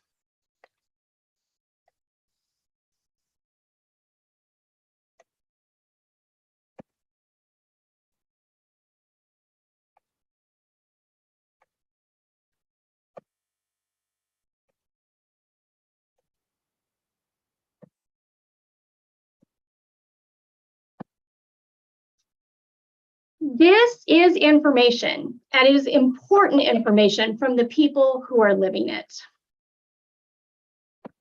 Our department is often asked questions regarding reentry and recidivism. These questions come from this commission, the legislature, various stakeholders, and others. You have seen our data collection increase in the last year, but even with the vast amount of NDOC data, it is not always easy to evaluate that efficiency and effectiveness and pinpoint the barriers to successful supervision outcomes that we are asked to measure. There is a lack of data regarding return to prison, which makes it difficult to fulfill the imperative need to understand what is actually going on. The issues need to be truly understood before we can even begin to address them. Our staff has talked exhaustively about this and decided one way to begin to work toward a solution is to embark upon an independent study to gather information. With the Nevada Risk Assessment System designed as an evidence-based guide, we developed an initial set of questions to help evaluate what is needed to help with successful reentry to society and to curb recidivism. Because often those needs are as varied as the myriad individuals trying to resume their lives in the community, this study and the data we are collecting is both quantitative and qualitative. We are learning a lot from the anecdotal experiences of the parole violators I have interviewed. With the approval and help of the NDOC, I began this parole violator project in September. I have interviewed 28 parole violators, averaging 4 to 8 per week. I am attending weekly intake at Northern Nevada Correctional Center, where I am asking all parole violators in each week's group if they would like to be interviewed as part of our study on reentry, parole, and recidivism. To date, only one offender has declined to participate. Honestly, as the weeks have progressed, word has gotten around and the parole violators know that I will be there to talk to them. I think the fact that many of their participants are familiar with me has helped with involvement. The first thing I do with each participant is explain the study and ask them to sign the waiver you see now. I tell them the intent of our study, which is to gather real-life experience that may help us to begin to understand why people return from prison from parole. I explain that their individual answers are confidential, that any data collected will be presented in an aggregate form, and any quotes will be anonymous. I have actually had offenders say that we are more than welcome to use their names if needed. They are relieved that someone wants to listen and excited to be part of this study. Here you see a list of the actual questions asked during the interview. On the next 4 slides, I will share some of the initial data collected. This discussion, again, reflects 28 individuals interviewed to date. The pie on the left shows the PV admissions broken up into technical violations versus those returning with a new or pending crime. You can see that 64% returned with a new or pending charge, while 36% returned on technical violations. The chart on the right shows the revocation type result after going before the parole board. The majority of those I spoke with were back on their first temporary revocation, which we know is up to 30 days. 5 returned on their second temp rev for up to 90 days, and 1 was revisiting for their third temp revocation of up to 180 days. 5 people were revoked to expiration, while 1 offender serving life was revoked for a year, and there's 1 participant still pending a board hearing. The next chart shows the time spent out on the most current parole release for the people interviewed. You can see 1 person was out less than a month. There were 4 on parole for 1 to 2 months. 7 were out for 3 to 5 months. 6 for 6 to 8 months. 5 had stayed out 9 to 12 months prior to being revoked, while 3 were on parole status for 1 to 2 years. And finally, there were 2 participants who had been out for over 2 years. I will note here that both of the people who were out for over 2 years and 2 in the category below were all absconders who had avoided supervision almost immediately upon release. I have worded this slide exactly as the questions were asked in the interviews. Do you have substance use issues? Of the 28 participants so far, 24 were involved in active substance use during parole, and the remaining 4 had substance use issues within their past, but had abstained from use for a lengthier period to the current. I also asked them, have you had treatment and or classes? The right side graph shows that 7 responded that they had obtained treatment and or had taken substance abuse use classes in jail or prison. 3 had taken treatment or classes in the community. 6 had been involved in residential treatment. 1 had gone to drug court previously, and 11 participants stated that they had never had any treatment. The overwhelming majority of those who had never had any treatment did say that they wished they had had that opportunity. You will see on this slide the same graphic from the title page with visual representation of many of the needs of offenders reentering society, including ongoing legal support, housing, medical, mentoring, and counseling, economic support, transportation, and employment and vocational opportunities. One of the questions I asked during the interviews is, we talked about resources and support earlier. What helped the most and what, if anything, would have made a bigger difference? You see in the circled chart on the right that the most common answers were residents, so improved housing options, enhanced communication with P&P, and better access to programming and treatment. However, as I mentioned earlier, there are as many needs as discrete participants. Each interview does include a narrative about how they ended up being revoked from parole.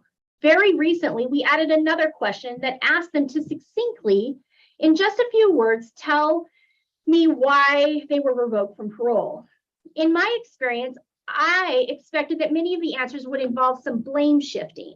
But as you will see, every participant that has been asked this question took responsibility for their return to prison.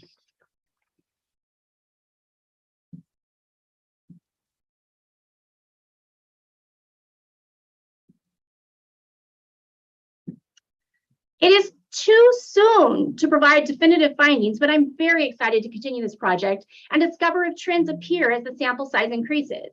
We have many more data points, as you saw in the interview questionnaire. We also have looked at everyone's NRAS scores and admissions data. As we move forward, we will look for ways to cross-reference the available data points. For example, while we know how long each were out on parole, I'm very interested to see how much time they served prior to their release. I spoke with a few people who had served lengthy terms in prison who were very forthcoming regarding their anxiety about returning to society and not feeling prepared.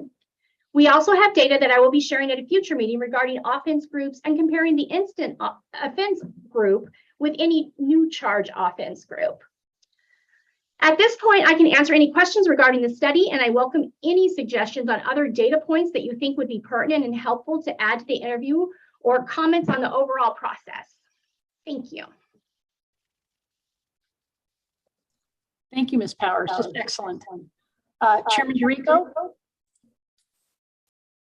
Hello, good morning. I want to commend the Nevada Department of Sentencing Policy staff on this undertaking. I think this is a very valid to look at. And this is something I know that going back some time, there were some discussions along the lines of some of these issues. I just wanted to get a little bit of clarification here. And certainly, I think with that, we might be able to tweak this a little bit for the better. But first thing that I have, and I have several here just for clarification, but I know that Ms. Powers indicated this interview is taking place after admission back into the NDOC on a retake warrant. And that interview is happening between intake and the parole violation hearing. Is that when this is taking place, or is it taking place after the violation hearing? Generally, it is between intake and the violation hearing. I look up the results the week after. However, some of them are still in the intake process, and the board has already seen them. Okay. Less often, though.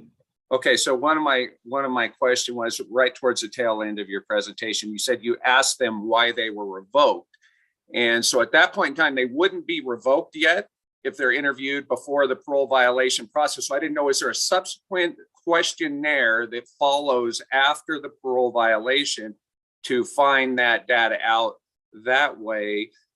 Because violation hearing, they're just alleged violators. They have not violated anything until the board has determined that they have done so. So I just got confused there. You asked them what they were revoked for, but they hadn't been to the board. So this is pre-parole violation hearing, just so we're comparing apples with apples. No, yes, sir. We that's semantics, and I apologize for that. They have not been revoked. Basically, I asked them a story.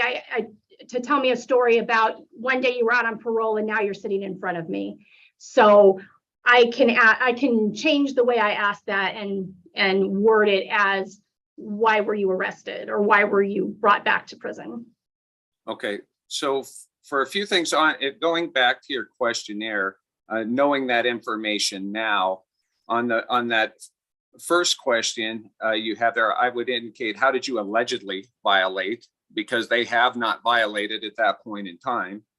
And I would also say that for the where it says technical, I would probably entertain including that saying technical violator only, because much like we talked about earlier with the class A, B, C's, D's, we're collecting data on the highest class of felony, and that's what we're using for the data. The same probably goes with the highest classification of alleged violation. A new crime, a new felony is certainly more so than a technical, but although they could be pending both. And I thought one category that was missing there was absconder. Absconder is not listed there and should likely be there because that does rise to a higher level. And I thought that would increase and provide some additional detail with regard to that.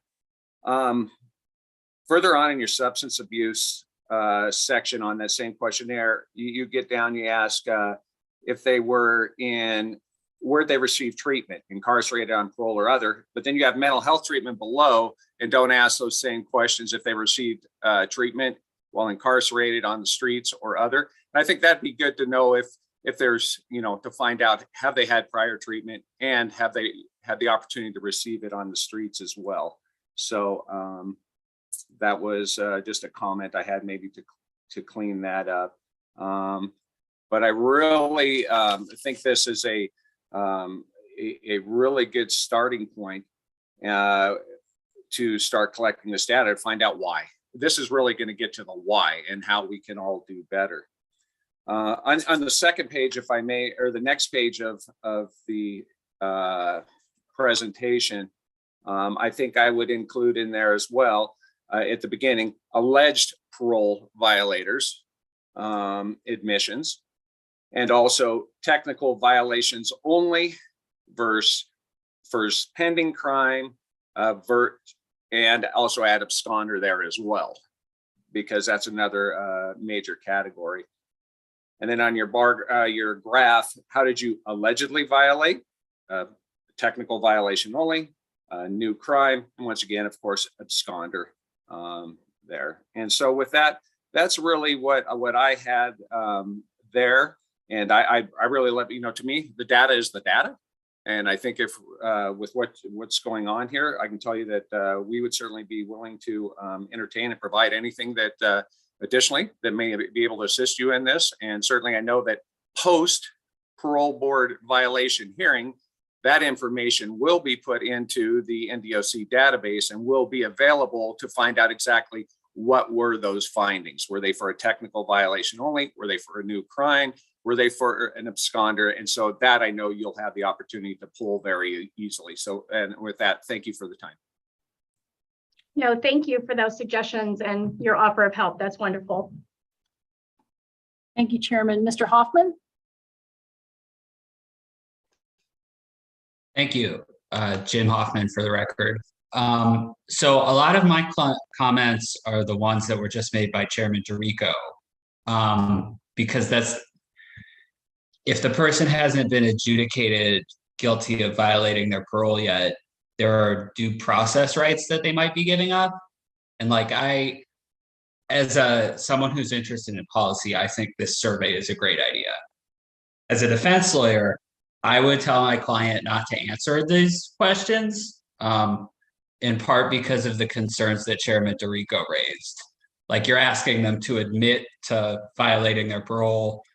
Some of the questions about substance abuse, if they were alleged to, excuse me, if they allegedly violated by using a substance, then you're asking them to admit to that. So I think the ideas that Chairman DeRico had about changing the language to use allegedly more often, to be aware that they haven't been proven to have done any of these things yet, I think that would be really helpful. And then the other kind of concern that I had, so they sign a waiver that says that the information isn't going to be shared with NDOC or with PNP. I have a couple questions about that. So my first question is, what about, there's a number of other entities that might be relevant to. That might be relevant to the police. It might be relevant to the prosecutor in the underlying case, or, if they got violated because they have a new case, the prosecutor in the new case might want to know about that, the courts or the defense attorneys. So I'm wondering, is this information secret from everybody in the justice system, or just NDOC and PNP? This is a questionnaire. I'm writing my personal notes and I take it and I put it into a spreadsheet as aggregate information. The reason I specifically mention DOC and PNP is because I'm sitting in a casework office on the prison yard. And I want them to know that even though some of them know me, I'm no longer affiliated there. And if they tell me, well, this is what they did, I'm not going to go next door and tell their caseworker, nor when they say, this is my officer's name and this is what he did, then I'm not going to call them up and say, this is what they're saying. It's absolutely confidential between us, but yes, it applies to everybody. All the data that I put is just on my piece of paper until it goes in a spreadsheet anonymously. So yeah, but that's why I mentioned those two entities. Okay. And I appreciate that. And I'm not saying that like this is the point of this is to gather this information. But I like it to be as clear as possible from like a legal perspective, that this is not discoverable by anybody, that, somebody can't get the idea, oh, I'm going to do a public records request and get this information. So with those kind of caveats, I think this is a great idea and we should be doing it. But I just wanted to make sure those concerns get addressed. And if I could, Chair, so for the record, Victoria Gonzalez, thank you for that input. One of the things that we modeled this off of was the Nevada risk assessment, and it's very similar. So those questions are very similar to the types of questions that are asked as far as information needed to assess their risk. One of the thoughts that we've had is it's possible that I wonder if something like this could be taken and developed into a similar assessment when it comes to evaluating violators. And so the issues you brought up are important. And so one of the things I'm going to consider or look into is how we can make this as analogous as possible to that assessment and the way it's used, because that is something that DOC does for the purpose of housing, right? And for the purpose of managing, and that's used for supervision as well. And so I think if we were to align it as much as possible to that, that'll help us stay in line with the concerns you're talking about and the purpose of where it's being collected and how it's housed. But those those points are definitely taken, because as we gather more information, we have to figure out how are we going to house this and protect it and get what we need for the commission, but still protect the process and the information that's used. So I just want to mention that as far as where this model is from and where there's very similar information. It's just we need to get it for our own purposes and not take it from somewhere else because it was reported for that purpose. So so thank you for that input. Appreciate it. We have and Mr. Hoffman, do you have anything further? Yeah, sorry, Chair. I just have a brief follow-up to that. So I think the analogy to the Nevada risk assessment system or whatever it's called, that's a good one. But like, I would also sometimes advise my clients not to answer some questions in that. And I think that one difference here is that if it's a probation violation, the person is more or less always going to have counsel. It's before a court, the judge appoints the public defender. If it's a parole violation, to my understanding, sometimes those people don't have counsel. They just get picked up and then they go to the parole hearing themselves and they represent themselves. So they might not, there's a kind of a structural difference there. So I would say that maybe this should be a little bit more protective of inmates' legal rights because they don't have the benefit of counsel protecting those rights for them. All right, thank you, Mr. Hoffman. Chairman DeRico, Ms. Mole, and then Ms. Cafferata. I'm sorry. Thank you, Justice Stiglitz. I think I can provide some follow-up on some comments that Mr. Hoffman brought up there. I'll start with the last comment he had with regard how he believes parole violation hearings are conducted and with counsel. So I can tell you almost every parole violation hearing has counsel available to it. In fact, the hearings that are held in Las Vegas, the Clark County Public Defender is present at all of those hearings. as well as in Carson City, Washoe County State Public Defender's Office are always there and available, and to provide that counsel and meet with those clients pre-parole violation hearing. Only a very, very, very small amount waived counsel, and are canvassed and signed a waiver as well that they are doing so. So I just wanted to clear that up for the record. Additionally, one other comment that Mr. Hoffman brought up, and I see his point with regard to potentially telling his clients to maybe not answer some of these questions. And with those comments, I would suggest, why not conduct this after the parole violation hearing itself? And instead of making everything allegedly, capture what factually happened. So why were you violated?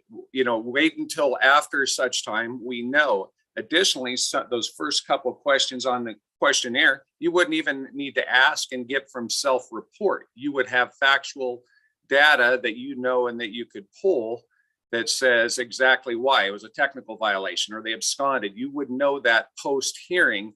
And so maybe if that interview with the individuals were conducted after the hearing, we don't have those legal questions that Mr. Hoffman brought up, and we'll also have a little bit more accurate information. And that's all I had to add. No, thank you. One of the reasons I was doing it at the time period is because they're all in one place. Once the hearings happen, they could be off of that yard within the hour. So they were just all in one place, which is why we're doing it that way, but absolutely something to think about. Thank you. And also, if I would add, I really appreciate this insight, because one thing we can get is data, right? We can extract this information. We could review parole violator reports all day long. One of the purposes of this study is, what do they think, right? So what is their response? And I think there's value actually to all stages of what you just brought up.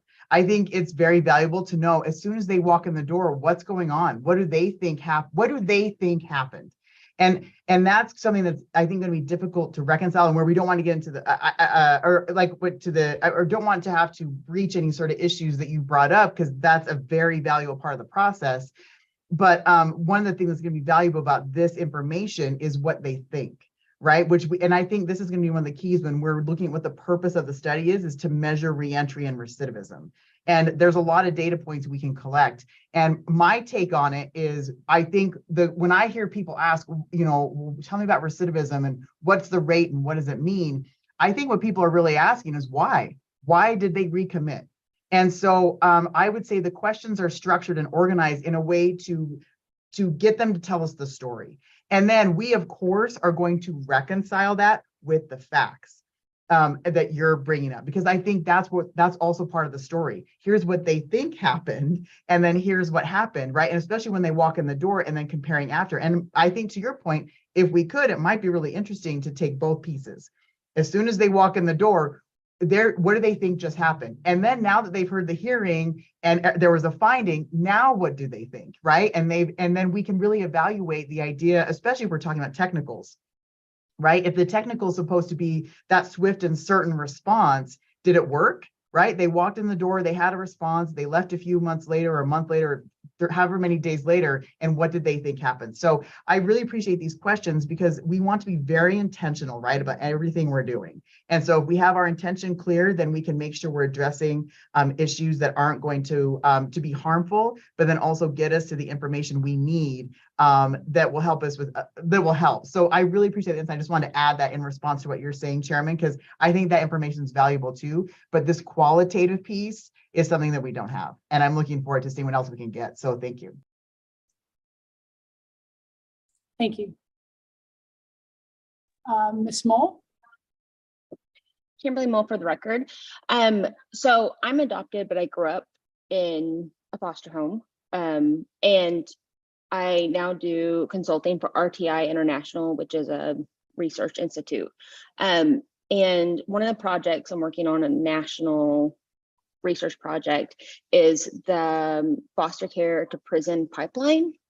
And one of the things that we are finding is that people who have been in foster care at some point or raised in foster care are more likely to be habitual offenders and end up in the prison system over and over again because they have learned less life and coping skills while growing up. And so they find, I don't say find prison comforting, but it's just how things happen. And so I don't know if it's possible, but it may be useful just to add the simple question, have you ever been in foster care, or were you ever placed in foster care?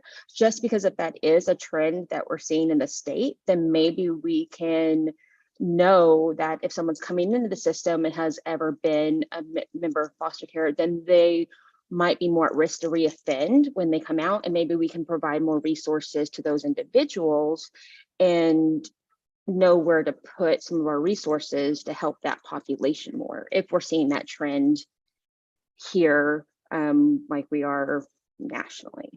Just random thought. Thank you, Ms. Moll. Yeah, thank you. That is, oh, sorry. Oh, go That ahead. is a question that NDOC already asked at intake, so that information is absolutely available to us. Thank you. Director Cafarata and then Ms. Murray.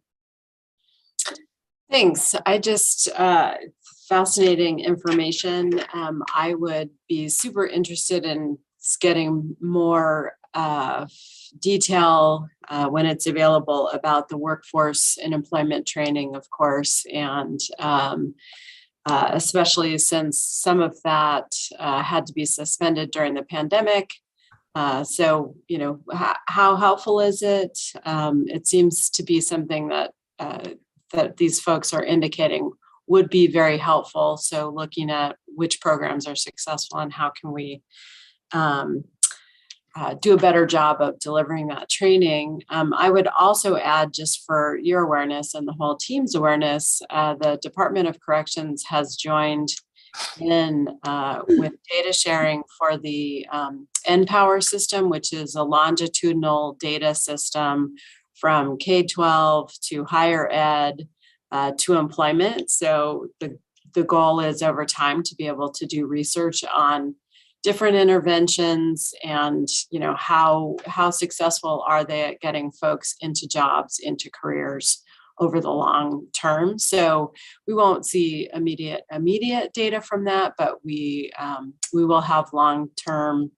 This will be disaggregated or aggregated data, but still we'll be able to sort of start looking at how different interventions make a difference for these folks. So really excited for that partnership.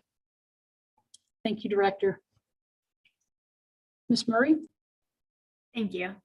I share a number of the concerns that Mr. Hoffman raised, but I am more specifically curious as to what you're basing the confidentiality claim on. It doesn't fall into any traditional exception of confidentiality in my mind.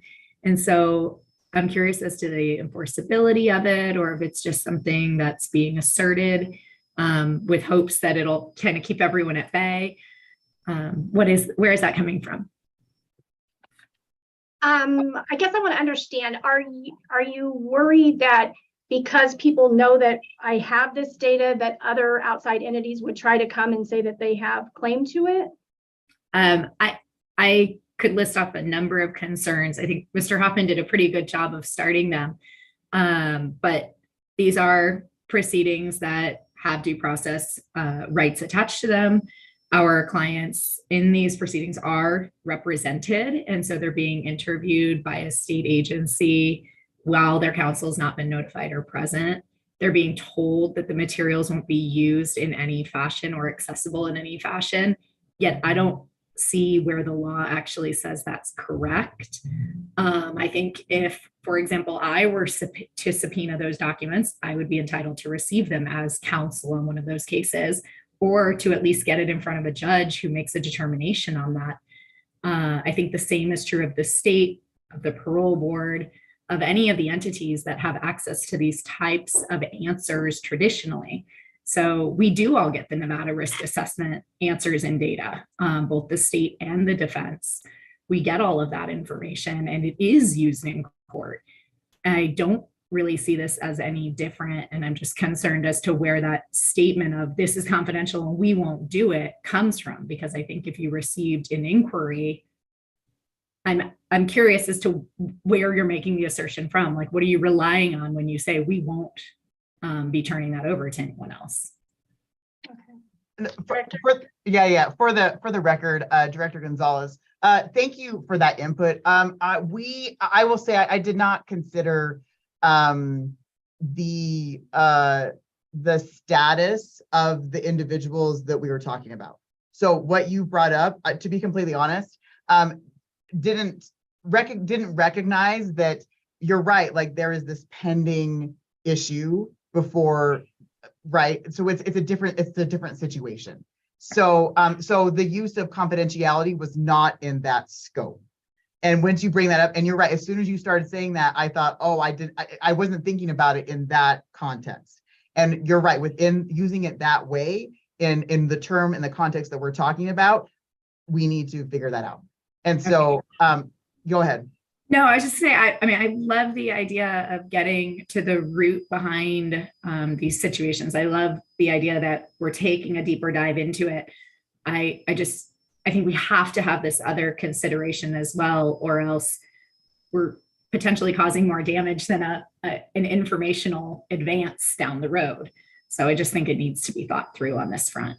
No, and that's why I really value the input from the commission to help explore this and shows the limitations on what's out there. And I think, and I think your point, right, about the NRAS is absolutely true, right? Because then it's part of that file and then can be used. And so that comparison that plays through. And so it was mostly in the context of that, when we're thinking about intake, we're not going right next door and telling them what we know, because we're aggregating this information. And so I think it was in that context, and it was not with the intent to get responses that someone couldn't get otherwise, right? It was just understanding the scope of that. But in the issues that have been brought up today, we need to figure those out.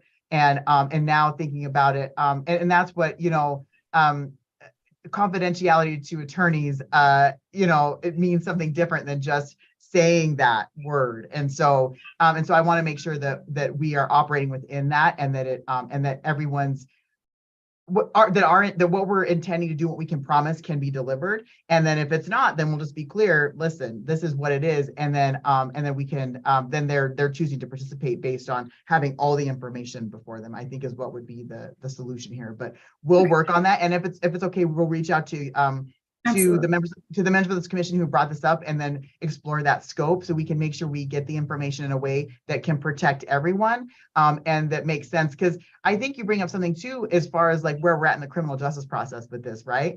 I'm used to thinking of it as, at the beginning, and then, but now this in between, that's absolutely taken. The point is taken, and we will figure this out and reach out to you to get some input on how to address this, to make sure that, again, like, everyone's protected. Yeah, no, and I'd be happy to continue that conversation, because like I said, I don't think your overarching goal is where the problems are. I just think we have some logistical hurdles and constitutional hurdles that need to be thought through. Thank you, Ms. Murray. Is there anything further, Ms. Murray? All right, thank you. Mr. Arascata? Ms. Murray and Mr. Hoffman expressed my concerns better than I could express them, and I just asked to be considered to be part of the conversation moving forward. Thank you, Mr. Arascata. I don't see anybody else in the queue. I just had a couple things about this report. First of all, it was really illuminating for me in how much value can be taken from what's presented here. Those issues that are raised aside, these kind of unfiltered thoughts about it. I mean, it was illuminating to see that PNP is not the problem. It's viewed as a solution by the people in there. Like, I need more communication with PNP. I need more contact with PNP. I mean, that's a good thing. And it identifies that we need, if we're going to have people being supervised, we need to help set them up for success. We need more bodies there, frankly. I mean, that's just, in my opinion. I don't get too it's just me. I don't get too hung up on parlance because people speak differently than lawyers speak. Somebody gets a bike stolen out of their garage. They tell you about it. They say, I got robbed. And yeah, I don't say, well, you didn't get robbed. Did they, use force or fear to take that bike or whatever? It's just kind of like the parlance. So when somebody gets picked up for parole, they don't say, I got an alleged parole violation. They say, I got violated. Well, why? I mean, this is about, kind of the methodology of extracting information in a manner, I think, in which people can hear it and understand it, just like the way people talk. So I think these concerns about it can certainly be reconciled and they're valid. I think the value of it, at least in my estimation, is it's super valuable. So I just think it was really interesting. The thought, just the word bubbles, the thought bubbles are like, whoa, this is helpful and interesting. So I thank you for that initiative on that. And let's fine tune it. We're all here about trying to put more tools in the toolbox. And this might be one that would be really helpful. Anything further on this item? All right, seeing none, then thank you, Ms. Powers. We'll close this agenda item at this time. I'll now open agenda item number 8, presentation by Ridge House regarding reentry services offered in Nevada. Last year, we heard a presentation from Ridge House, and we're happy to have them back with their new director, who's going to provide an update and more information about the services and support they provide for reentry. This presentation is important for our project to study reentry and recidivism in Nevada. I look forward to learning more information that will help us in this study. Director Flores O'Toole, you may proceed.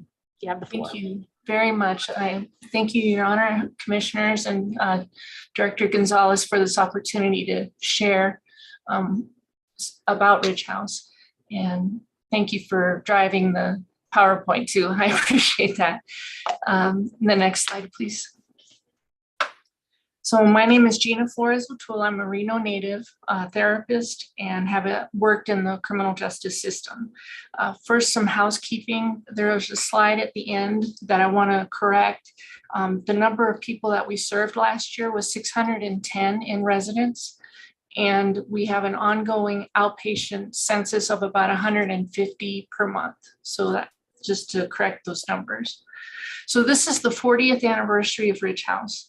I've been working here for 2.5 years, first as the clinical director and now as the executive director for the last 11 months. This presentation is to let you know how we work in the community, how we serve, and what a valuable partner we can be. I'll address at the end of this presentation how we want to rekindle our contractual relationship with the Department of Corrections because it is important to our clients, offers important assistance to NDOC, and is important to Ridge House to expand services and financial resources. Next slide. Our primary mission is to help reentry and justice involved clients with their substance use and mental health issues. We receive referrals for clients from CPS, DCFS, the specialty courts, federal pretrial and probation, as well as helping veterans and those with gambling addictions. Next slide. We provide services in 3 general areas: in our residential program, in our outpatient program, and in workforce development. Next slide. As you can see, we serve 44 clients, up to 44 clients in 5 houses. Everyone is assigned a therapist or counselor and receives individual and group therapy. Our houses are staffed by residential specialists, mostly peers with 1 year of recovery. And I'm happy to report we give them an avenue to become peer support specialists if they choose to go through that. Next slide. We have an outpatient program that provides individual and group therapies for adults. We have 10 licensed clinicians who can serve up to 300 people. Our clinicians use trauma-informed practices in their care. We provide assessments and treatment and work closely with parole and probation officers and provide monthly treatment reports. And finally, the next slide, our workforce development program. While living at next slide, please. While living at Ridge House, clients are assigned a case manager focusing on operating preparing the clients for job placement and permanent housing. Each case manager assesses the client for their work and educational history as well as their social skills. Clients receive an individualized plan where they save up to 75% of their checks in order to secure permanent housing. We place them in jobs and we train them in social skills, including how to keep a job and eventually find permanent housing. Next slide. So those are the services in general that we provide at Ridge House. What I'd like to do is, as I mentioned before, Ridge House is a valuable asset to our clients, our community, and we believe we could be so with the Department of Corrections. Next slide. As you can see, our missions are aligned in fundamental ways, especially when you see the Department of Corrections mission mentioning education, mental health, substance use treatment, and vocational training as the cornerstone of rehabilitation. And some of the descriptions I've given show that we are aligned with their mission. Next slide. Both of our agencies seek to support rehabilitation through education, therapy, and vocational training. Next slide. In the past, through the JAG grant, we've met inmates personally and discussed Ridge House services, and if we were not the correct fit, we were able to give them referrals. Unfortunately, we have not been able to be in a facility since COVID started. Next slide. Currently, we are working with the Nevada Transitional Housing, where they come to our place once a week. They receive individual, group therapy and case management services and really good coffee, thanks to Starbucks. They gave us a donation. And although Ridge House is not compensated for the service at this time, we've been doing it almost a year. In addition to meeting Northern Nevada Transitional Housing, we connect with offenders via phone interviews and see if we're a good fit for them or if they need further referrals. Next slide. We are very interested in finding a way to work together with the department for the benefit of our clients and the department itself. In the past, we had a $0 contract that allowed us to go in and speak to offenders personally. However, due to some system changes, that contract is no longer operational. In May of this year, we asked to renew our $0 contract. Currently, the paperwork sits with the Fiscal Service Office. Sorry, that's a bad joke, isn't it? However, due to systems changes, it's in the Fiscal Services Office currently has the paperwork.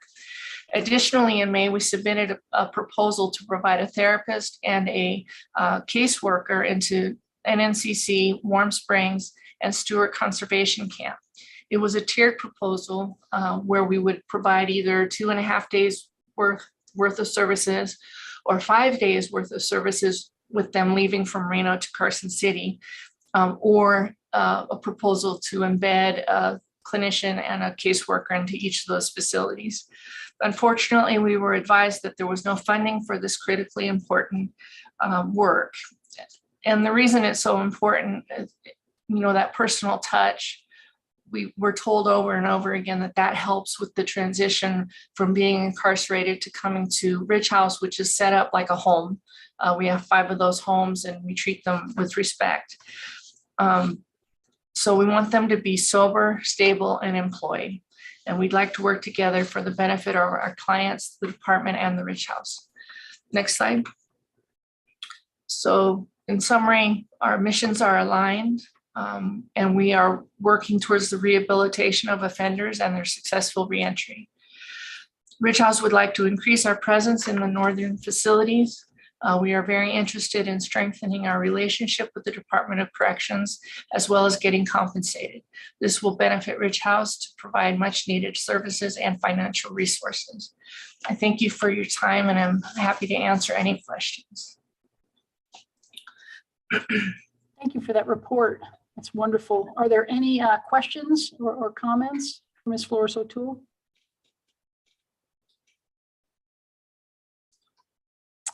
All right. Hearing none. Thank you so much for the presentation and all the good work that you do in the community. Thank you.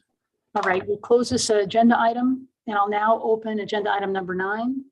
The dates for the meetings for the rest of the year are provided in the agenda. Our next meeting will be December 13th, 2022. The meeting will be held virtually.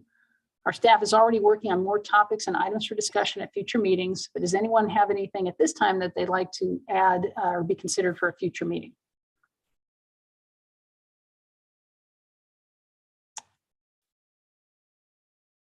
Hearing none, if you think of anything that you'd like to be considered for an agenda item in the future, please contact myself or Director Gonzalez. We'll make sure we get that on the agenda. I'll now open the second period of public comment. Just as we did during the first period of public comment, those who wish to testify may do so by telephone. Due to the time constraints, public comment will be limited to 2 minutes. Any member of the public that exceeds the 2-minute limit, you may submit your testimony in writing to the Department of Sentencing Policy at sentencingpolicy@ndsp.nv.gov. At this time, I'll ask staff to manage and direct those who wish to testify. Mr. Sepulveda, do we have any takers? Thank you, Chair. We have no one currently in the wait right now. All right, thank you. Then that concludes our second period of, I guess, non-public comment at this time. To adjournment, I want to thank everyone. Just great work. Thank you to our staff, the members of the commission, and our presenters. I appreciate being able to have a meeting that's efficient and substantive.